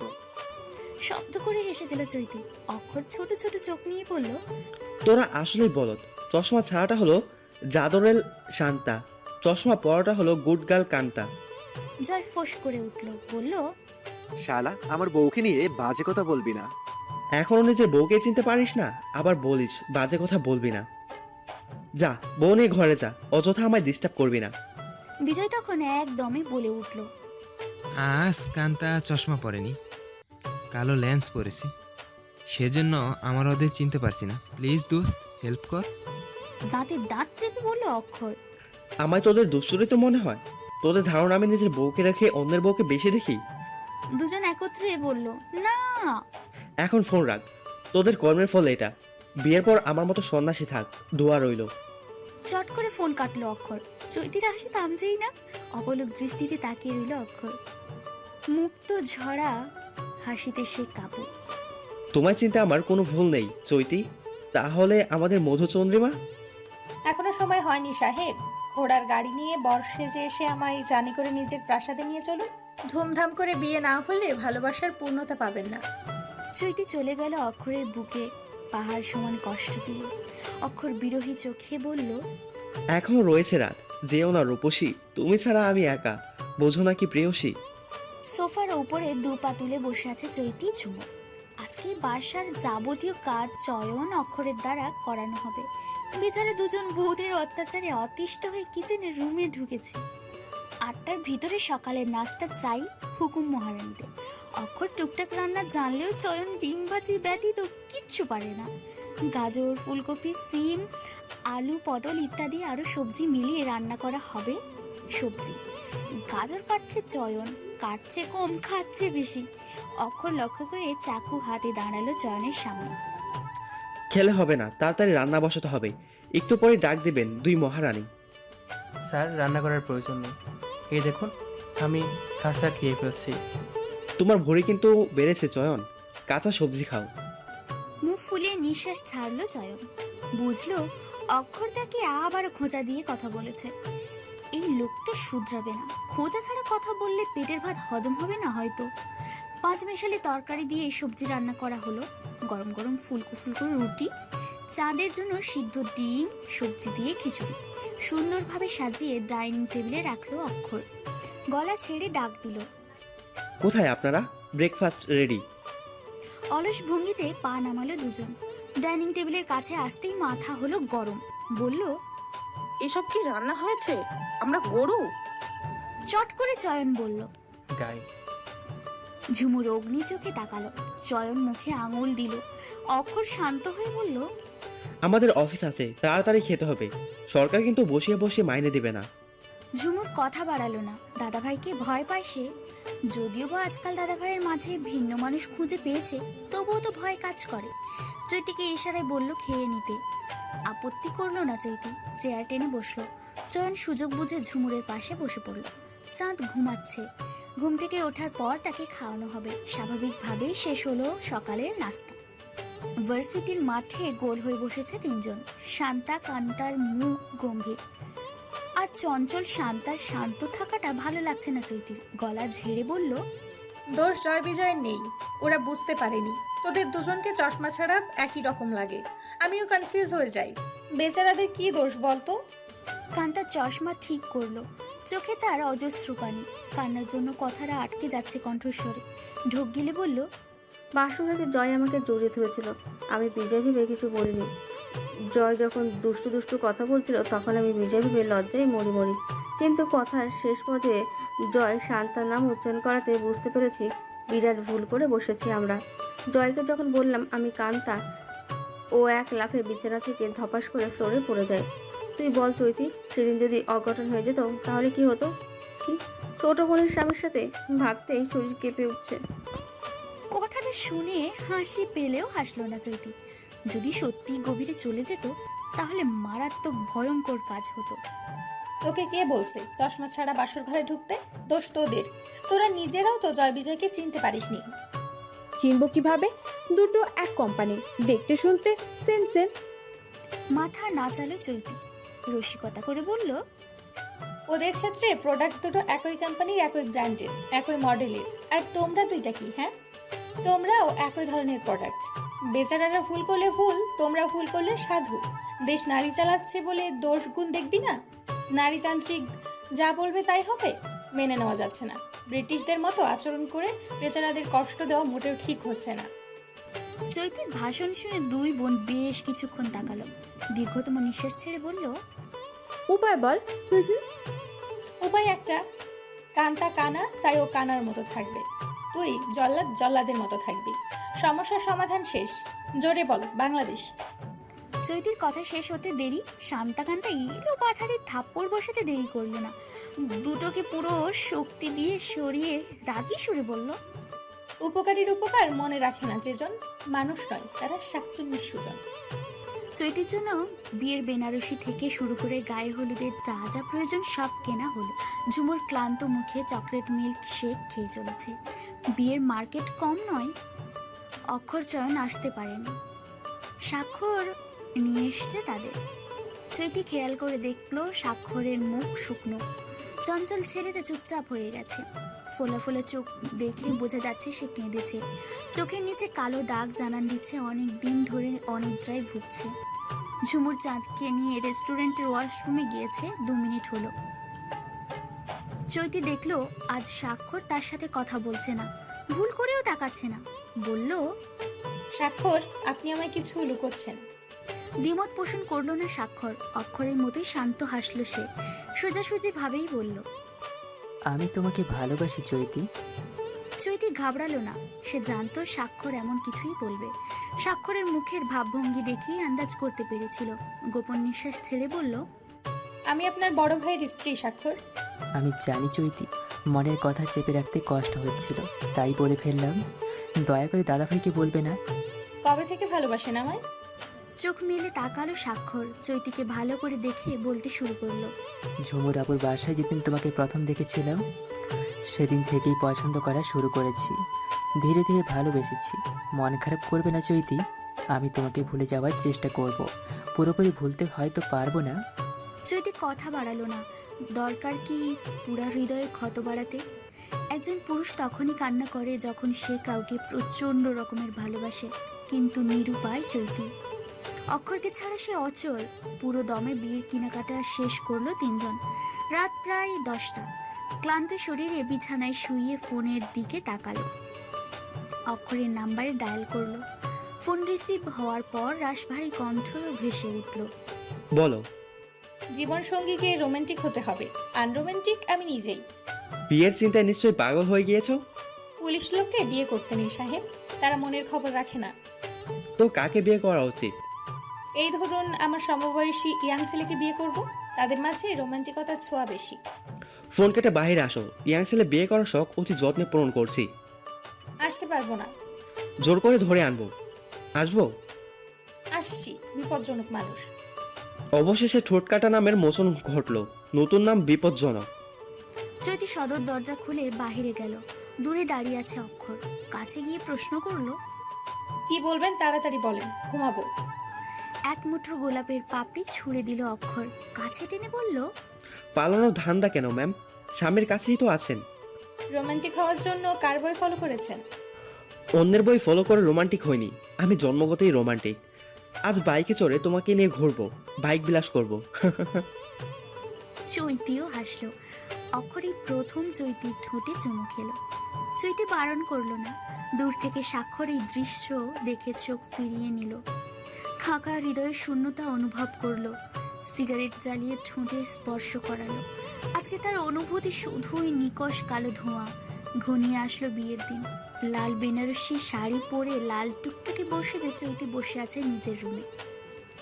কান্তা চুপচাপ থাকলেও 2-1টা মিষ্টি দুষ্টু কথা বলল। কিন্তু শান্তা ননস্টপ কথা বলেই যাচ্ছে। শান্তার কথার ধরন চৈতি লালের মাঝে লাল হচ্ছে। শান্তা, তুই খুব পেকে গেছিস। বেবি, তোমার জন্যই। সেদিন তো বেশ বুঝালে আমাদের। বুঝানোর ফল এখন তো ভুগবে। শান্তার কথা শুনে চৈতি মৃদু হাসলো। সেদিন তার বোঝানো কাজে দিয়েছে। 2 বোন রাগ করে থাকেনি জয় বিজয়ের উপর। মিটমাট হয়ে যায় তাদের মধ্যকার ঝামেলা। বিয়ের কাজ সম্পূর্ণ হলো। চৈতিকে বসিয়ে রাখা হয়েছে সুবাস ছড়ানো ফুলের রাজ্যে। চারিদিকে ফুলের সুবাস মৌম করছে। অক্ষর আসলো রুমে।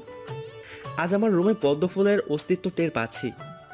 অক্ষরের কথা শুনে চৈতি লাজুক হাসলো, বলল, স্বয়ং পদ্মফুল হাজির তোমার রুমে। পদ্মফুলের উপহার কোথায় সাহেব?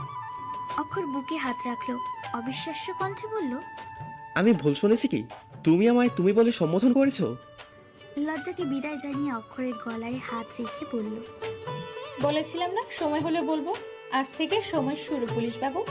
আজ থেকে আমার কাছে তুমি আসামি। স্বামী হয়ে গেল আসামি। ভালোবাসা পাল তুলে চলো মোরা ভেসে যাই। অচিন দেশে বাঁধবো বাসা, যে দেশে আর কেউ নাই। রাতের রজনী আজ বড়ই সুন্দর। 2 জন মানব মানবীর পূর্ণতা লাভ ঘটল। মিল হলো 2টো আত্মার, আবদ্ধ হলো 2 জন। 6 বছর পর কোমরে আঁচল গুজে একটি 3 বছরের মেয়ের পিছনে দৌড়াচ্ছে চৈতি। চোখে মুখে অজস্র রাগ। ছোট মেয়েটি একদৌড়ে স্বাক্ষরের রুমে প্রবেশ করলো। চৈতি সেখানে গিয়ে জোরে দম ছাড়লো। আরো 2টো বাচ্চা স্বাক্ষরের বুকের উপর বসে আছে। বাচ্চা মেয়েটিও যোগ দিল বাকি 2 জন বাচ্চার সাথে। হতাশ কণ্ঠে বলল, স্বাক্ষর, আপনি সহ্য করেন কিভাবে 3-3টা দুষ্টুর দুষ্টামি? প্রসার হেসে স্বাক্ষর বলে, ভাবি, তুমি জানো না আজ এরা তিনজন না থাকলে আমার কি হতো? দাদাভাইকে ধন্যবাদ আমাকে তিনটা বেবির চাচা বানানোর জন্য। কথার মাঝে মেয়ে বাবুটা স্বাক্ষরের চুল ধরে টান মারে। আর্তনাদ করে উঠে স্বাক্ষর, করুণ গলায় বলে, ছেলে দুটো বাবার মতো হয়েছে, মেয়েটা হয়েছে আমার মতো। জানো ভাবি, ছোট থাকতে আমিও ভীষণ দুষ্টু ছিলাম। সবার আদরে বাদর যাকে বলে। পৃথিবীতে ভয় শুধু একজনকে পেয়েছি, সে হলো দাদা ভাই। চৈতি ঠিক করে হেসে দিল, প্রশ্ন করলো, বিয়ে করবেন কবে?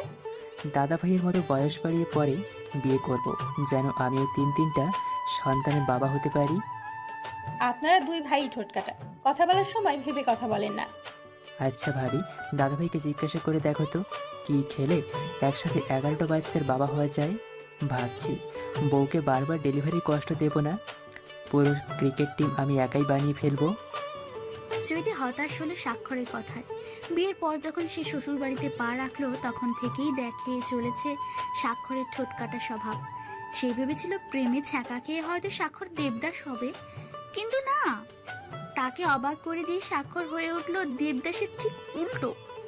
6 বছর ধরে স্বাক্ষরের কথা শুনতে শুনতে অভ্যাস হয়ে গেছে আজকাল। এখন তো আরো বেশি চলে তার দুষ্টুমি। সাদ, রাত ও সারাকে নিয়ে চলে দুষ্টুমি।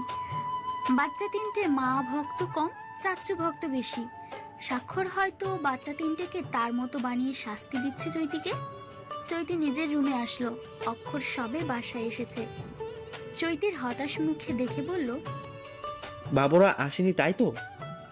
মাথা ঝাঁকালো চৈতি। অক্ষর তখন চৈতির দু কাঁধে হাত রেখে বলল, ওদের মতো ওদের থাকতে দাও, আমরা আমাদের মতো থাকি। বেচারা স্বাক্ষর তিনজন লেদা বাচ্চার জ্বালায় অতিষ্ঠ হয়ে বনবাসী না হলে হয়। ফোনের মেসেজের শব্দে চৈতি ফোন হাতে নিল। ভিডিও পাঠানো হয়েছে। ভিডিওতে দেখা যাচ্ছে 4.5 বছরের ছোট্ট একটি ছেলে 2.5 বছরের ছোট্ট আরেকটি মেয়েকে হাত ধরে সামনে এগোচ্ছে। কিছু দূর যাবার পর দেখলো দুজন একই দেখতে রমণী, একই দেখি যুবক দাঁড়িয়ে। বাচ্চা দুটো চুপচাপ দাঁড়িয়ে থেকে একে অপরের মুখে তাকাচ্ছে। তারা হয়তো বোঝার চেষ্টা করছে তাদের বাবা মাকে।